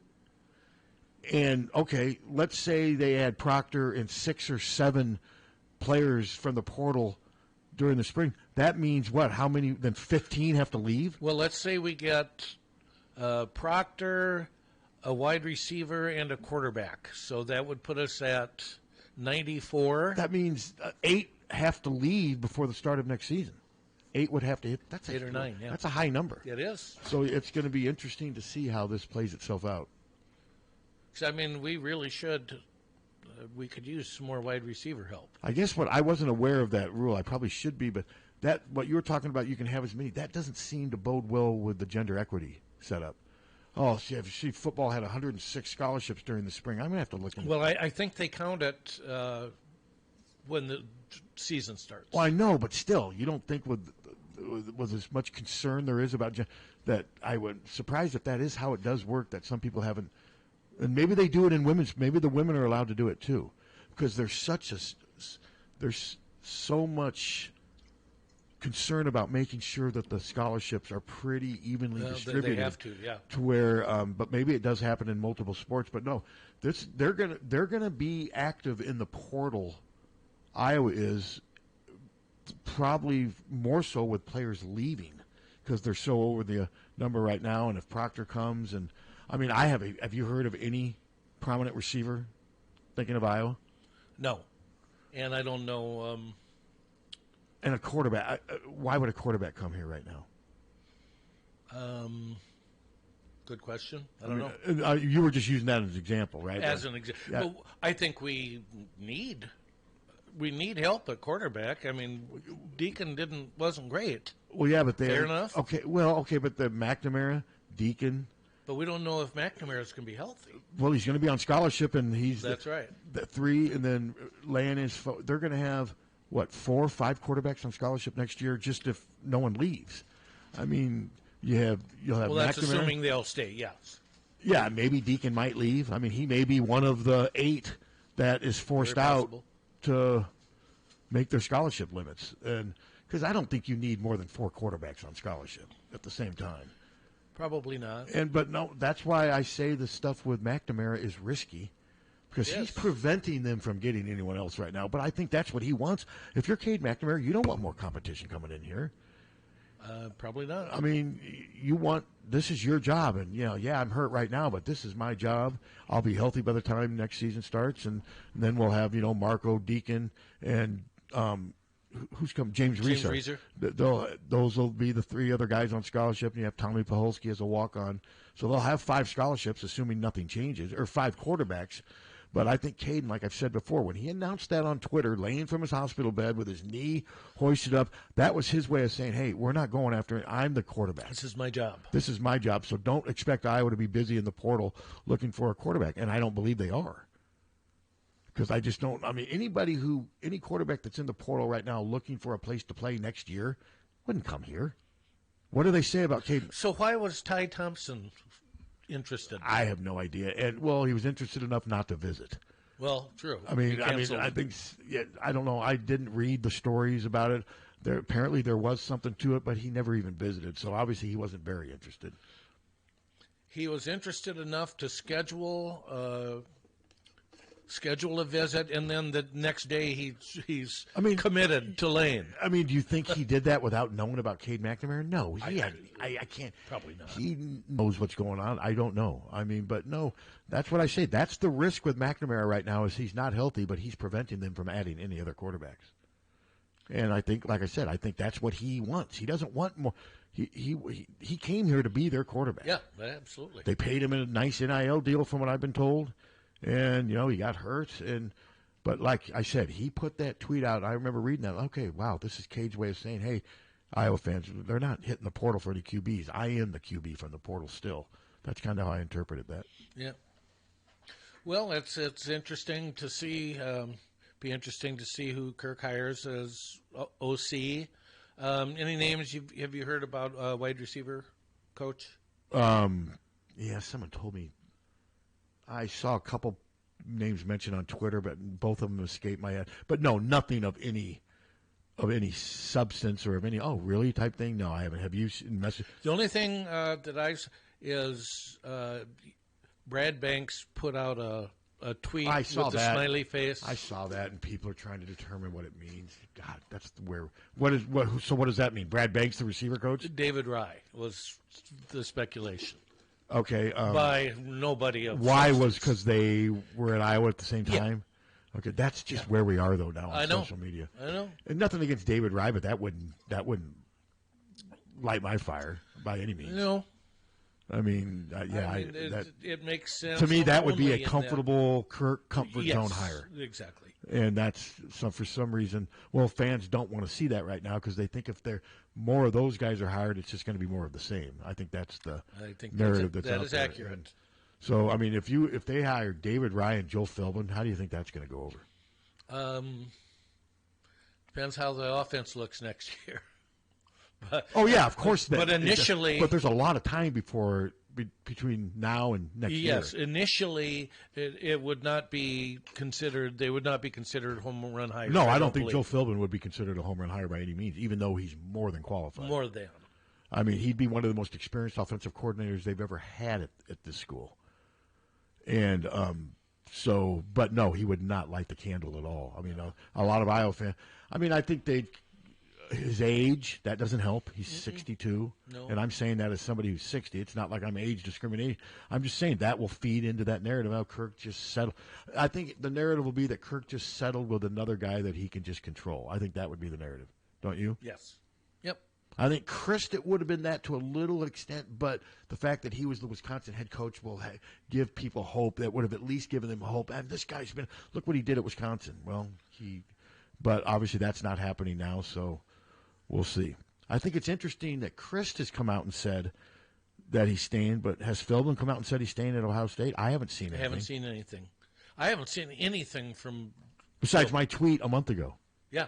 And like I said, my tweet didn't say he was the guy. It just said that an interesting source had told me that they had been told that he was going to be the guy, that they had agreed in principle. But like I said, I'm doubting that more and more now because I think if that was the case, I think we would have had it happen by now. But I also may be educated once this thing does break and if they do offer any details. The problem is when you have hires like this, rarely do we get any of the nuts and bolts. You know what I mean? Yep. We only get what they want us to hear, and I get all that stuff. So, but it's, I think it'll happen. Like I said, I wouldn't be surprised if it was today, but I think if it's not today, I would like to think they'd get it done by at least next week because then we're almost into February. Well, I've thought for a while, if it's not Paul Christ, which it's not going to be now, that it's going to be somebody that we don't really know that much about. So you've never thought it was going to be Philbin, but why have you thought it was going to be Christ more than Philbin? That's what I can't figure out. You're basing that, it has to be just on message board. Basing it on... I've read nothing that makes me think Paul Christ was ever the front runner, even though that's what he's being called. Basing it on their similar likes and dislikes as far as running an offense. Oh, so you're not basing it on any reports or any facts. No. But I don't know if there's nothing. And the mutual respect between Christ and... But Kirk has that as strong with Joe Philbin, if not stronger. It's very true. So, I've not seen anything that makes me think that Paul Christ was ever ahead or behind Joe Philbin in the search. It's all just people speculating. Oh, yeah. That's all this is. And after a while, I'm certainly not in the know. And after a while, though, there's people that want their speculation to be taken as fact or stuff, and it's all just speculation. All of it. These crystal ball predictions and all these people pandering and whatever. After a while, it just gets old, and annoying, but that's the world we live in But right it's now. all speculation because there's nothing. No. Well, I've read people info. refer to Paul Christ, one-time front runner. Paul, where the hell's that coming from? I've never seen anybody who would know refer to Paul Christ as the front runner. I mean, that's just people speculating, trying to get people to, hey, look what we have here. I think there's a lot of media, and we all do it. We want people to think we know what's going on, but with this OC search, I don't think there's much in the media that have any clue what's going on. I don't think including anybody. myself. Yes. Yeah, I'm not saying I've got any insight, but I don't think there's a lot of people in the Iowa media that have any idea what's been going on over these last, and that's part of the frustration. Mm-hmm. I think that's part of the frustration, of course, but after a while, it's going to get done. I mean, well, exactly. I don't know why you would let something like this bother you. It'll play itself out. They'll have a coordinator. You'll either like him or you won't, and then we'll move on to spring ball. Most likely, they're not going to like them.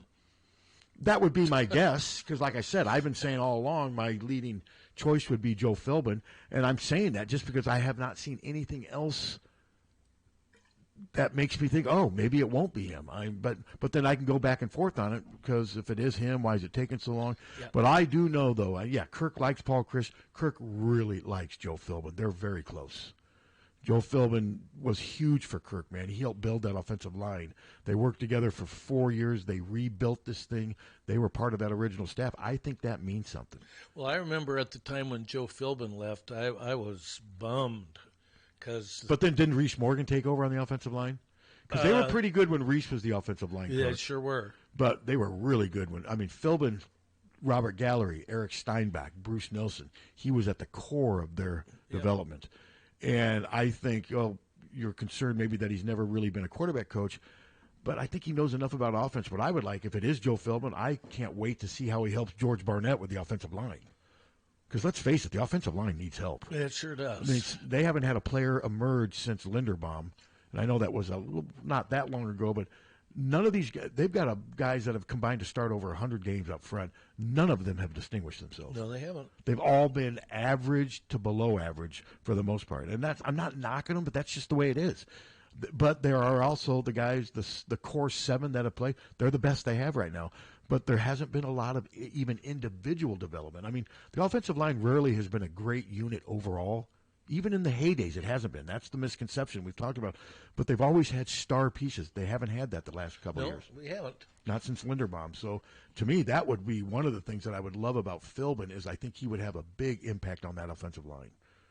But again, like I said, I mean, it's just weird that Chris felt the need to come out and say that he's not going anywhere, but Philbin doesn't. But Philbin doesn't have near the public persona. I mean, Chris was the head coach at Wisconsin. Funny, I'm saying that but Philbin was the head coach at Miami and Green Bay. But it's just different. This is a college environment that we're talking, a college hire. It's different. I think Philbin's name obviously is way more known in the NFL circuit. Oh, sure. Yeah. So it'll be interesting to see. And who knows? We may find out in the next day or two Joe Philbin gets hired as an offensive coordinator for an NFL team. You don't know. I mean, it'll be interesting to see. But he would still be. I'm just sticking with him because there's nobody else out there to clutch onto because there's no names. Did I see Bill O'Brien is going to be Ohio State? Yeah, their fans are bitching and moaning, and I mean he's been up and down. But I think Ohio State, if you're a halfway decent coordinator with that talent, yeah, I think Brian Ferentz could have had some pretty good offenses at Ohio State, don't you? I do. So, but like I said, I'm still going with Philbin. If I had to make that's a prediction. I'm not saying, but like I said, I could easily be wrong, and I wouldn't be surprised I'm wrong now, especially now, since it's taking this long. I don't understand why Joe Philbin would take this long. Well, that makes sense to me. Yeah, because it's not like Ohio State cares. If they lose him, they lose him. Life goes on. I think they'd have no problem replacing Joe Philbin. When did their offensive coordinator get fired at Ohio State, or I can't remember who it was? I don't know the specifics. I must have. Yeah. You know, I thought Ryan Day called their plays, but I don't know. I mean, Bill O'Brien's obviously experienced. He's kind of like Joe Philbin in some ways. I mean, he's been everywhere. I mean, he has. He's been a head coach at Penn State. He's got an impressive resume. So from an experience standpoint, I mean, you can't. No.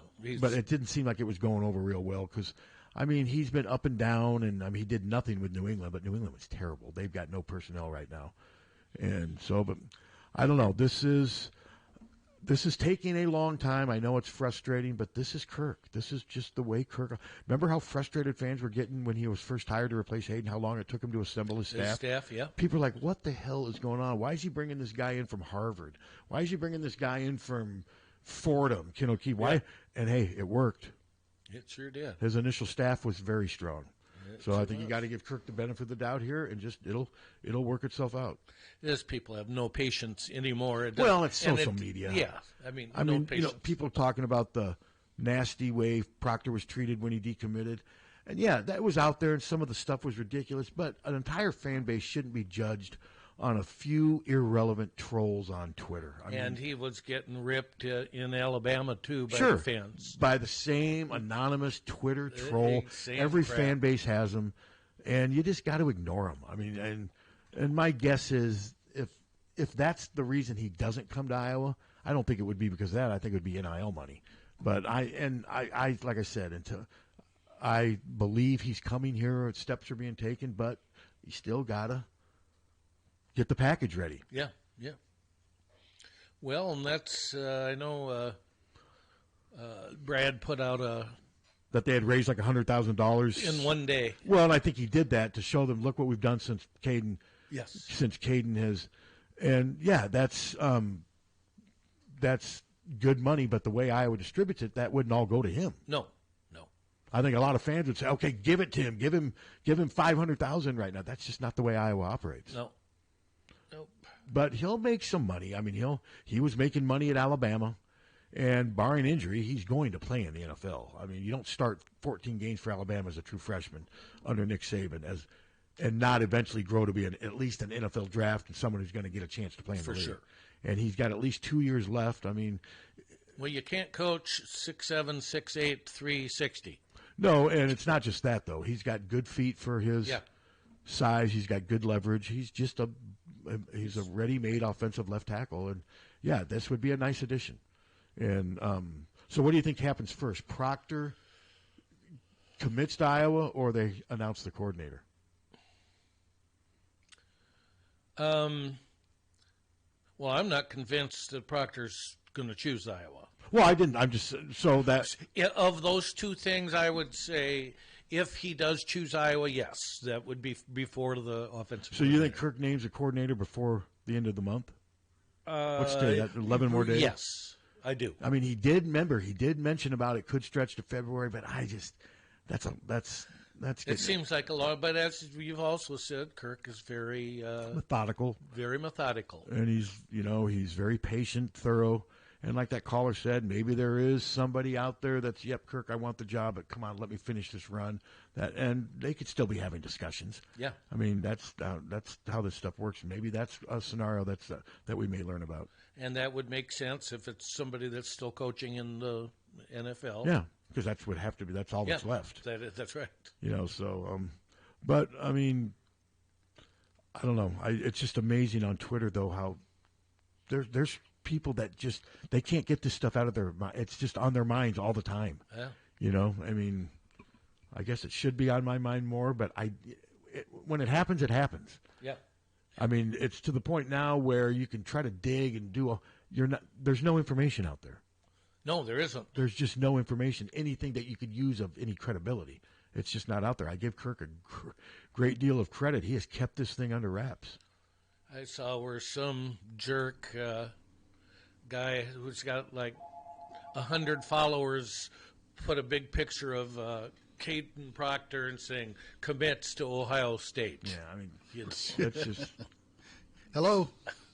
Hey guys, a little bit of change of direction question, and then I'll hang up.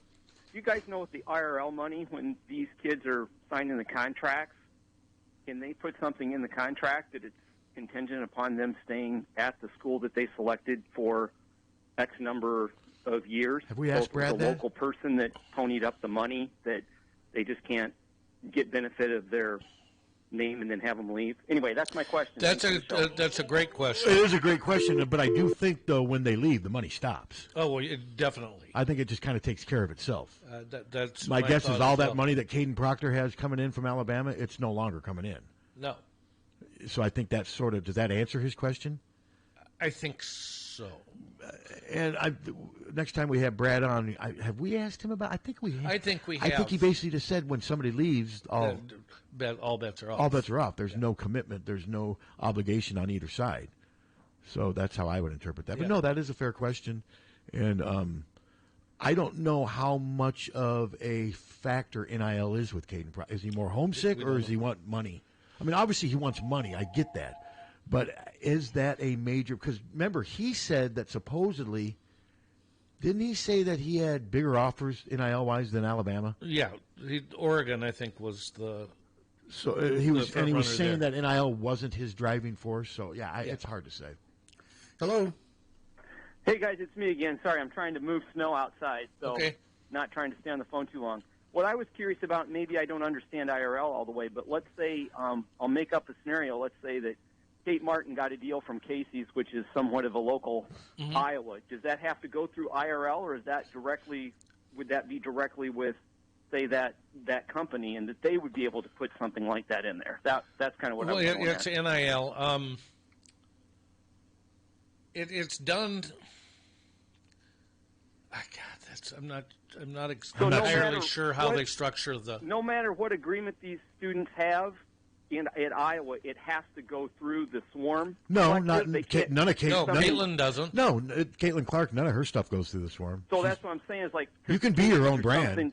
Yeah, you can be your own brand. I don't think if Kate Martin. Anyway, yeah, maybe something to ask Brad next time. Well, I think we have. I mean, we have. We've addressed if Kate Martin could get her own deal outside of the swarm with KFC or whatever. That's her money. I don't think Brad can stop that. That's what I remember Brad saying, because that's when we asked him about Caitlin. He's like, I can't. She doesn't need us. I mean, and if some company you wanted to reach out to a specific, what could stop them from doing that? I don't think I don't think the Iowa Swarm has that power. No, I don't think so either. And I don't think they would either. Hey, more great. We'd love to have that money filter through us, but if somebody wanted to pay specifically, that's what's going on with Caitlin. She doesn't need, and this is no knock on the Swarm. Brad even said that she doesn't need the Swarm. No, she's bigger than the Swarm. Yeah. So, but no, that's another fair question, and we'll have Brad on again. I thought about reaching out to you, but I didn't want to get Brad on because would he be comfortable talking about Caden Proctor specifically in public? Does he post stuff on the message boards about here's where we are with Caden? No. Yeah. See, some of that stuff is not public knowledge. I think even for Brad.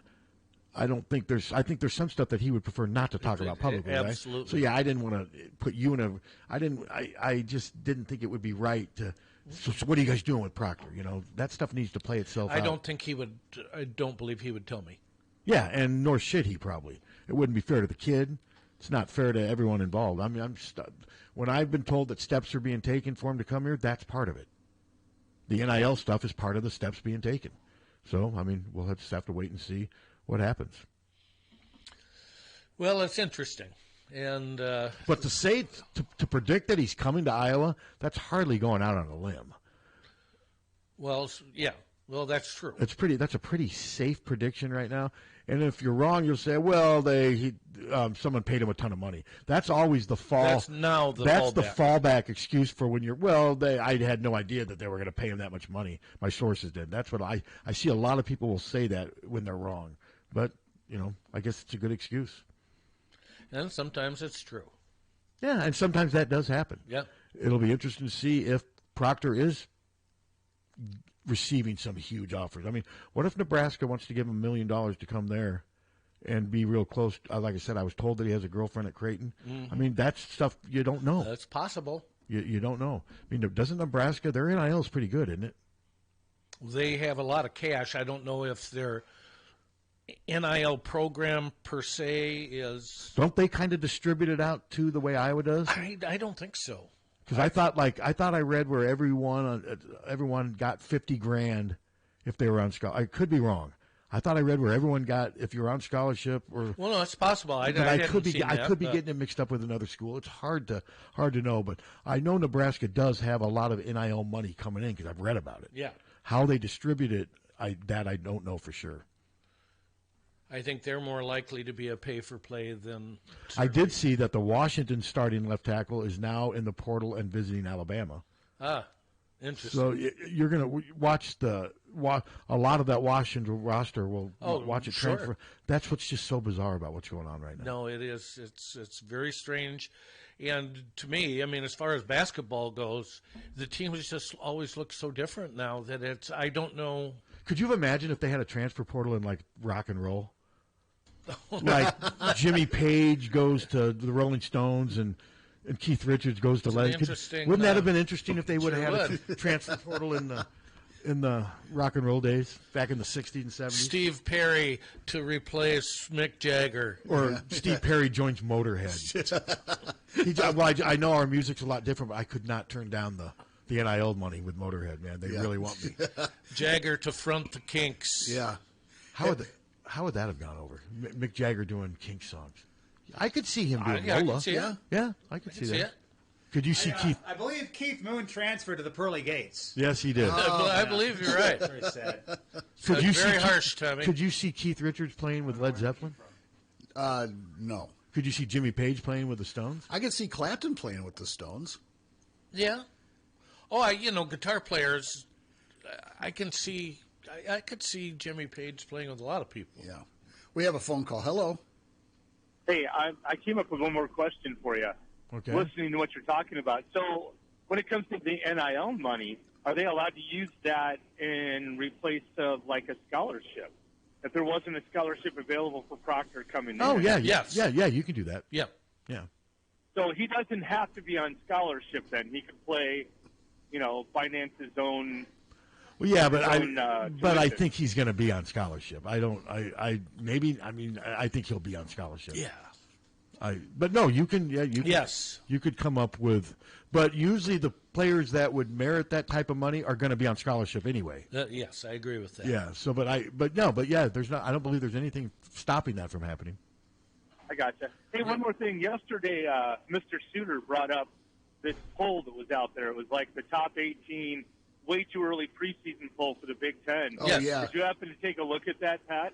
I did not. For what sport? For football, it had Oregon 1, Ohio State 2, Michigan 3, USC 4, Iowa 5. Iowa ahead of Penn State. Uh-huh. Yeah, I mean, we'll see. I mean, like I said, I don't get into this early. Even though Penn State beat us 31-0, but and has a lot of players coming back. They do. Yeah, I would put Penn State. I would right too. now. But yeah, I would expect Iowa right now to be anywhere from 5 to 7 in the. I think that's reasonable. That's just kind of where they are. Yeah. So, do you think they could actually make the big tournament next year? Do you think they could make the top 12?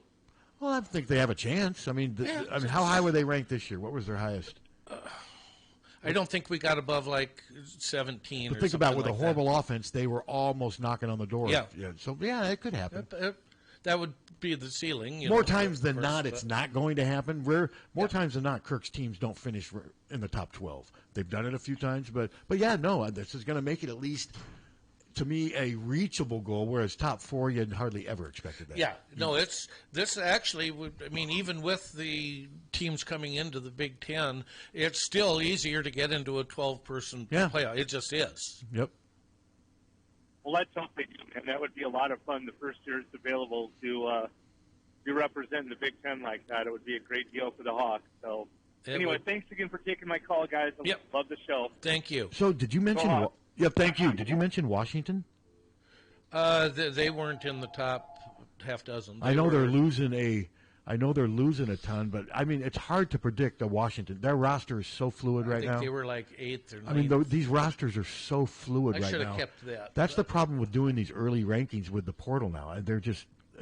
I think, and the person that did this was somebody called Saturday Tradition or something like that, something I'd never heard of. But I just talked about it because I thought it was interesting. Yeah, it's just, how can you possibly predict now? Well, it would have been hard enough doing this 20 years ago, but now with the roster fluidity, I don't know how you can predict at this time of year.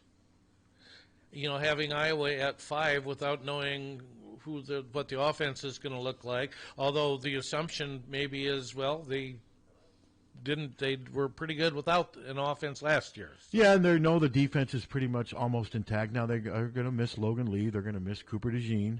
Yeah. They're going to miss Joe Evans, but that's basically it. Yeah. So they're still going to have a formidable defense. But you, as good as this punter from Australia supposedly is, still have to see it. Yeah. I mean, still have to see it. I mean, we can't assume he's automatically going to be Tory Taylor. No, sometimes it just doesn't happen. But if you call, by the way, and we pick up the phone, just wait for us to get to you. Apparently, just let us know that there was someone on. I would have shut up. Well, no, they're going hello, and I'm like, we'll get to you, and then they hung up. So, all right. I want to go back to that transfer portal rock and roll. What about What about Jerry Garcia replacing Walter Becker and flip flopping with Walter Becker and Steely Dan? You imagine Jerry Garcia doing Steely Dan songs? I can see him singing Steely Dan songs, like Peg. Yeah, yeah, or My Old School. I'm having a problem with this one. with more so Walter Becker and Grateful Dead or Jerry? Definitely not Walter Becker. Well, he was. Is he an electric guitarist? Yeah. Was he? Okay. Yeah. Okay. Was he really good? He was. I think he's talented. Yeah. He wasn't like he's not Eric Clapton. He's not on anybody's top 10 list or anything like that, but he was good. I think listen to his guitar parts. I think he's very creative. Most of the solos were from session musicians. That came a lot of them are. Yeah. Yeah. That one in Peg is by a guy named Jay Graydon, I believe his name is. I love that song. Steely Dan used a lot of. They auditioned like that's 40, basically what they were. Yeah. Well, it was the two guys, and then guys like Denny Diaz and Jeff Skunk Baxter. They used a bunch of session musicians. Yeah, they auditioned 40 guys for that solo for Peg before they got the right one. That's what I heard. It's off the Asia album. I love that album. Yep. Great album. I think that came out in '77. Yep. But I could see Pete Townsend and Jimmy Page. I could see Jimmy Page playing the guitar for The Who. And even though Pete Townsend didn't like Led Zeppelin. I remember seeing an interview with him saying, I just never liked the sound of their music, and it pissed me off. What are you going to do? Yeah, I've never been a Pete Townsend fan, though. I've never been a Who fan. I've never been a huge Who fan. I do like Pete Townsend's solo album, Empty Glass. Have you ever heard it? It's perfect. It doesn't have a bad song on it. Yeah, it is a great song. But did he have any hits on it? Or? Let My Love Open the Door. A Little Is Enough. Rough Boys. Rough Boys. My favorite song. I like Rough Boys. My favorite one is A Little Is Enough. That's a great song. Yeah. But no, that was a great album. That thing came out like 43 years ago. Yep. But Pete Townsend, for him knocking Led Zeppelin, you could argue that Led Zeppelin was better than the Who. See, and who would take Robert Plant's place in Led Zeppelin? There's nobody could transfer in and be Robert Plant. How about John Bonham drumming for like Air Supply? How about Freddie Mercury? Yeah, possibly. Yeah. How about John Bonham drumming for Air Supply? That would be the only one, I think. Yeah. Could you see that, John Bonham drumming for Air Supply? Like Air Supply. I'm All Out of Love. John Bonham with Seals and Crofts. I think they would change the feel of a little bit. I'm All Out of Love. Hello. Yeah, first a football question. Oh, for God's sakes. Do you think the NCAA will ever just, put a cap on all that money? No. What? They don't put a cap on what coaches can earn. I know, but, somebody, they got to... I think what they'll... Eventually what they're going to do, they will come up with some kind of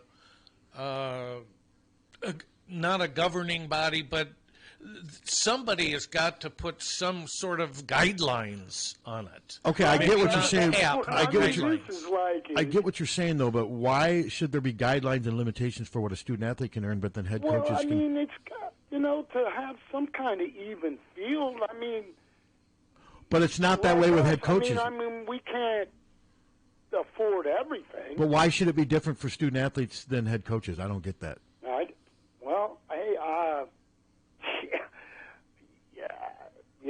That's. Michigan wants to offer Jim Harbaugh $125 million for 10 years. It's a crazy number. The numbers are crazy. But look at what. Okay, here's my. Hey, who did the guitar solo in My Old School? Do you know? I'm not sure. I don't know. Because that's a great one. Yeah, it is. Great song. Jeff Skunk Baxter was an electric guitar, was he?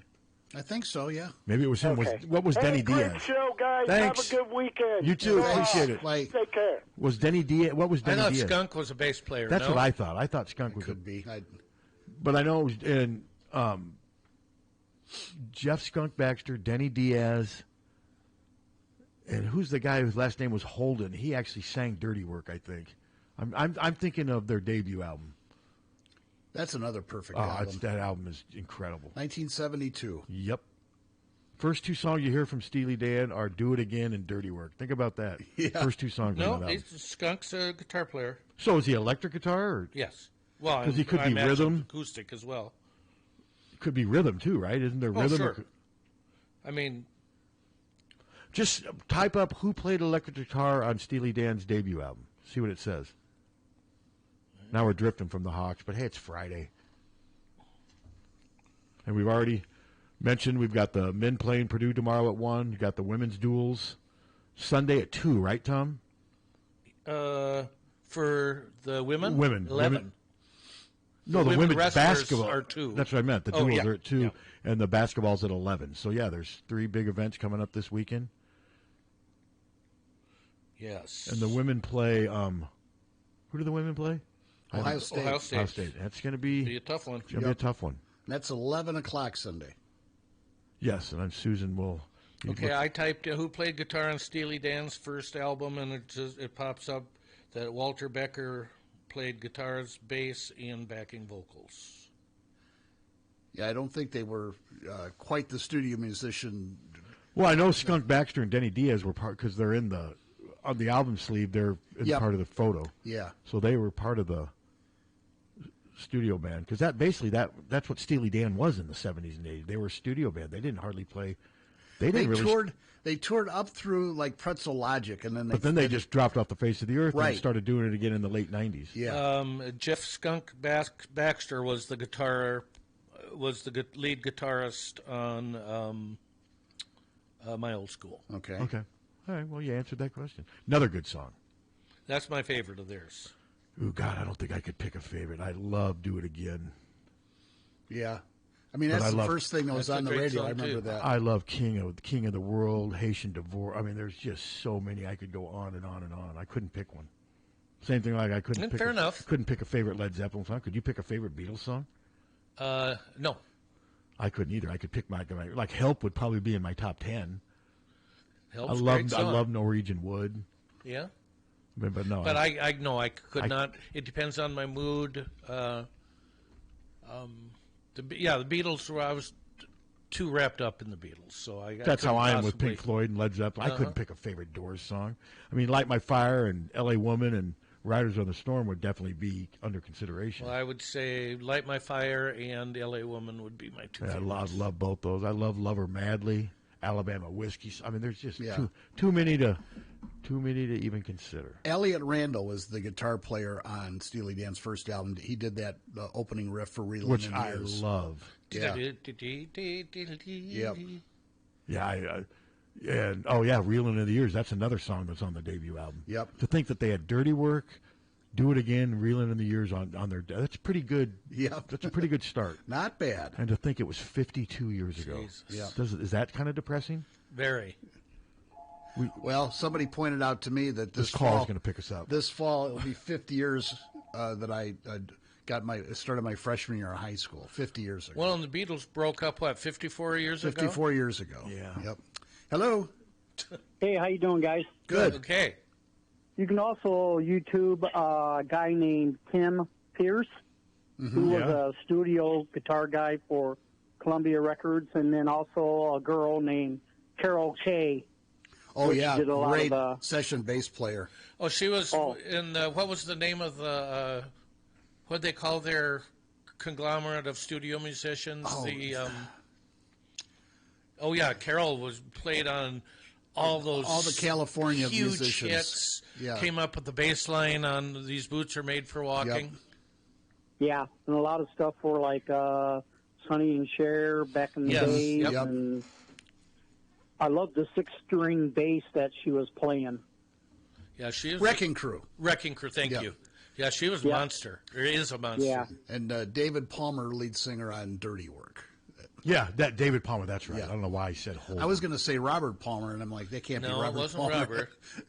There's a But distinct anyway, difference. I was watching Tim Pierce, and he was going through the like Ricky Don't Lose That Number and a couple of the other songs that they play. And he was going through the licks of the guitar, and oh my gosh, studio guys are awesome. They really are. Yeah.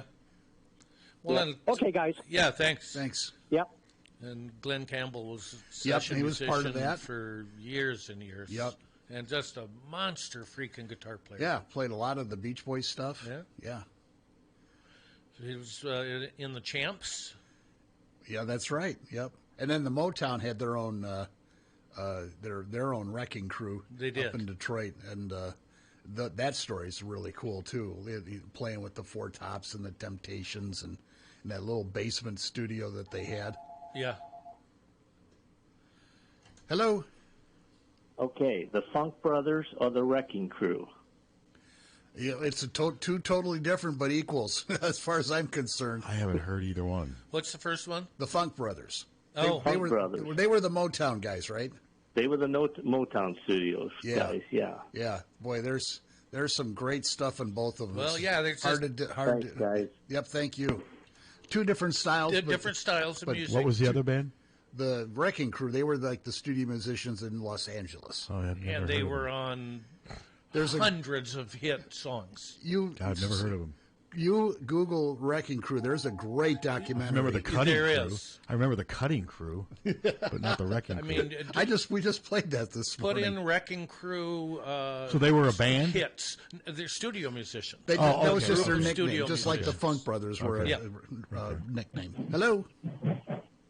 Hey guys, Joe from LA calling. Hey, Joe. There's a great documentary on the Wrecking Crew. Pat, I think you'd love it if you have a chance to see it. Okay. Really Yes. It's really, really good. I have seen it too, and it is fantastic. Yeah, And there's a. Oh, I'm sorry. Go on. I was going to say that when they go through it at the very end with all the credits and all the stuff they played on, it's amazing. Just amazing. It's a history of the best of the music back then. It's just amazing. Yep, There's absolutely. also a documentary that just came out about like the next generation. I'm forgetting the name of it, but like comparable to the Wrecking Crew. Yes. Do you know it? With Waddy Wachtel and Yep. Leland Sklar. Is it the Immediate Family? Yes, is that what it it's is. called? The Immediate Family. They put out some stuff as that group. And Lee Sklar, Russ Kunkel, Danny Korchmar. Danny Korchmar. Yep. Yep. Yes, that's I on agree. my hope to see one day. Yeah. Oh, Joe, yeah, that's a fantastic. Danny documentary. Korchmar, for some reason, did he play with Steely Dan at one He point? may have, but he may have played with Jackson Brown a lot. Okay, but I thought I remember Yeah, seeing Joe, his- thanks for the call. Thanks, Joe. Always good to hear Hey, from you. thank you guys. I love your show. Thanks. Bye-bye. Bye. For some reason, I always thought I remember seeing his name on a Steely Dan album. Could be very possible. Studio. And he's done a lot of producing too. Mm-hmm. And Did he play with Linda Ronstadt too a little bit? Yes, a lot. Because I know Waddy played with a lot. And Linda, James Taylor. Yeah, for James years. Taylor. Yes, yeah. Every once in a while, you'll go to a show and you'll see one of those guys in the touring band, and you're like, "Holy crap!" Yeah. Hello. Hello there. Hey. I got a question for Jim. Okay. Football question. All right. Is that all right? Or Yeah, sure. Sure. Fire away. No. Hey, did you see Jimmy Johnson go off after Packers beat the Dallas? I did. Wasn't that crazy? You think that was fake, or I think it was real? No, I think he just all of a sudden just morphed into coach mode. No, it was real. Pretty I saw great. And all of them went for Dallas. Yep. You know. So, anyway, hopefully they can win one more. Anyway, so Yeah. good show, guys. Thanks. Hey, thanks a They lot. play at San Francisco, right? Yep. So it's Saturday night. Yeah, that'll be, well, at least the weather won't be a major obstacle. No, not at all. No. Oh, nor was it an obstacle in Dallas. Not really. No. Yeah, so I did have somebody text me. They were listening to our conversation about Getz, and they said that I'm wrong to say that she's more qualified for this job than Barta, Bowlesby, even Bump Elliott. She has way more. Oh, her credentials. She has are way more outstanding. administrative experience moving up the ladder than any is. I mean, I'm not saying they weren't qualified. Bowlesby had been at UNI, Barta had been at Wyoming, what have you. But Beth, if you just stack up everything that she's done with what they had done prior to coming to Iowa, she has more. No, So she's that argument doesn't. incredibly That qualified. argument doesn't. No, it fly. doesn't hold water. It doesn't No. hold water. No, she is more than qualified. Turn your radio down. Hello. Yeah, weather forecast in San Francisco is for rain. Oh, that's okay. Yeah. Okay, bye. All right, Thanks. you. Bye. Better than snow. Yeah. Doesn't it rain almost every day? It rains a lot in San Francisco. That In the doesn't surprise wintertime me. it does, yeah. Yeah, so but at least it won't be a frozen ground or what have you. And I'm not a big San Francisco fan. I mean, I like the 49ers, but the city doesn't do much for me. There's my niece lives there. There's a period like late November and December where it's really, really climately great. Oh, sure. You go in the spring, it's like wintertime. You know, the wind is constantly whipping off the bay. And We were in Candlestick Park in good God. August, and we freaking froze. Oh, yeah. Oh yeah, what's the saying? Froze. The coldest winter I ever spent was the summer I spent in San Francisco. That's for a line from the another 48 hours. The movie. Yep. Hello. Hello. If we can go back to music, we can. BTO is going to play at the Surf Ballroom this summer. Okay. Is there any living members of original BTO left? I mean, they've got to be in. If Randy Bachman is still alive. I think so, yeah. Is he Randy still Bachman performing? does a series on Sirius. So do you think he's playing at the Surf with BTO when they come there? He might. Yeah, He's got to be in his 80s, doesn't he? He's getting close. I mean, I'm 60, and those guys were huge when I was like 10. Of course, Randy Bachman was in the Guess Who, the original Guess Who. Uh-huh. And well, they reunited around the year 2000, and it was all the original guys. Undone. What a great song. Boy, how great cool was it song. to see Burton Cummings and Randy Bachman on the same stage? Did they like each other? They did. Okay. Burton Cummings was an a-hole, though, because he was like, this ain't the BS fake Guess Who that was out touring before this. And two of the guys in the Guess Who were in that band. So is he the one that sang on Undone? Is he Yes. the lead singer with Undone? Yes. Okay. God, Yeah. I love that song. I loved his Burton, voice. Burton Cummings called that the greatest song ever. Well, it's right up there. It's right up there. Yeah. It is a great song. Yeah, Cool. BTO is one of my favorite bands, and I just wondered if they could even use the name if somebody wasn't still there. Yes, they can. Well, yeah, because wasn't there one time Captain jokes about weren't there two Kansas? Oh, there were two or three different Kansases. And one of them didn't have an original member. They just called themselves and played They had the Kansas. rights or something, yeah. Yeah, so. Thanks I for don't the know call. how that works. So BTO, they were big in Thank the you. 70s, right? By the 80s, they had sort of tapered off, hadn't they? A little Well, they'd bit? broken up Yeah. pretty much. Yeah. So their heyday was the 80s. 70s. Or 70s, I mean. That's Yeah. what I mean, Yeah. yeah. Early to mid 70s. Yeah, Taking Care of Business. When did that come out? Let It Ride, 74. I love Let It Ride. Those some great songs. Ain't Seen Nothing Yet. Not the greatest song, but very catchy. You ain't seen nothing. I Oh, yeah. I mean, much prefer the Guess Who to Bachman Turner Overdrive. I would but pick that's me. I would pick the Guess Who, but I do like Let It Ride. I love that song. Good song. But no, Yeah. Undone is just I could listen to that one over and over. Yeah. I've got their greatest hits, the Guess Who. Hell, I may play that when I get home. Haven't played it for a while. We've got the 2-disc set up here with the some of the deeper tracks from the 70s. So could Undone be played here? Would that violate Captain's Creed? Technically. Yeah, it would. Well, Steve can play whatever he wants. 'cause Right. It's his station. But. Well, yeah, that makes sense. Might be something you'd hear on the rock. So if definitely you hear- played Undone like right after the show, would we hear from Captain? Probably. Would there be some poop to pay? Well, Hunter can play Undone on Rock and Roll Oldies. Yep. Come on, Yeah, I do. So why that one was not commercial enough? No, I don't see why we wouldn't play it. I It's think you just- should start playing Undone. Captain, I think Captain would embrace it. We'll have to discuss. We'll have to have a conference. I think you need to have a conference. I think you. Steve's. We have Star Baby in the I don't like Well, no, it. Steve plays that, so I like. Yeah, I heard. I don't mind it, but it's not Undone. No. If you're going to play Star No, Baby, it's a play different Undone. feel, but I like Star Baby a Star lot. Baby's a great song. It is. Yeah, it never worked for me for some reason. Still have the 45 a clap for the Wolf Man. Yeah, that song I never really liked. I either. never. I like the groove of it. Yeah, it never worked. Just like Locomotion never, like the Grand Funk's version. Oh of God, that, Pat, that's the greatest I song just ever. never- Great bombastic drumming in there. Never the did a guitar thing for solo. Todd Rundgren produced. I mean, it. Grand Funk's got Just- one song I like, and I'm Your Captain. Everything else I don't like. Oh, See, I'll take Little Eva over Grand no, Funk. Grand any day. Funk. Grand Funk. That's the definitive. That's just a great cover of that. I think song. How I'm about Kylie Minogue? No. I think I'm Your Captain is Grand Funk's greatest song. Yeah, it's I love definitely that up song. there. That's about the only song I That song was definitely under the influence of drugs. Well, yeah, they had without question. There's a whole double record set of them doing all these extended versions of songs. Flint, Michigan. Yep. Yep. They're not still touring, are they? You know Although what? now you never say I think never. they're playing at the Capitol Theater in Davenport. God, Are they really? You just never say never anymore. No. Well, there's too much money to be made. Sure. Yeah. Hey, more power to them. I saw Mark, and they enjoy it. Saw Mark Farner a couple of times. Once in his own band, and then they did this really great tour called A Walk Down Abbey Road, and it had him. Jack Bruce from Cream was still alive. For some reason, Christopher Cross was in there. Trying to think of who else. Todd Rundgren was in it too, and they'd all go out and they'd do 3 songs, each of them. You know, their favorite Beatles songs and one of their own songs, and then a deeper Beatles track. And then they'd take a break, and at the end, all of them went up on stage and just played Beatles songs. It was really awesome. It was really good. Well, Alan Parsons was in it. Ringo's All-Star Band does a lot of similar type things. Yeah, that's good stuff. I wish I've not seen Ringo's All-Star Band. Have you? No. They're still touring. We almost went. They had playing a casino out west in Council Bluffs, I think it was, or Sioux Falls. And I tried to get tickets, but I couldn't get them. They were sold out. They played Ravinia, which is kind of a really cool outdoor venue outside of Chicago.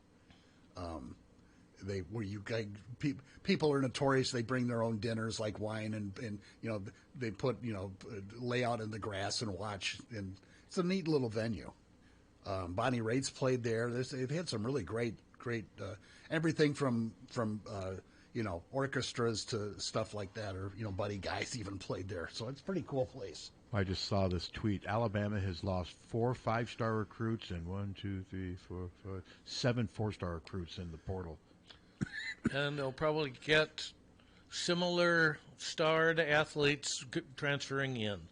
Oh, I'm sure they will, but that's significant. They're not going to be. I mean, they're going to fall off. I would think. And that's easy to say because there's so little margin for error. I'm just looking to see. If before we go off the air, if there's any. I checked a little bit ago. I didn't see anything dramatic.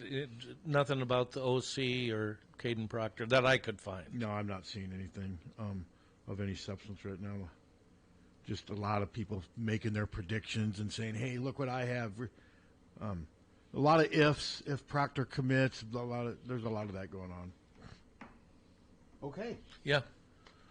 Okay. We want to thank everybody for listening today. It was a fun show. It definitely was. Oh, and we will have Rick Heller on next Monday at 9:15 to get a really early preview of Hawkeye baseball. Very cool. All right, Hawkfanatic.com.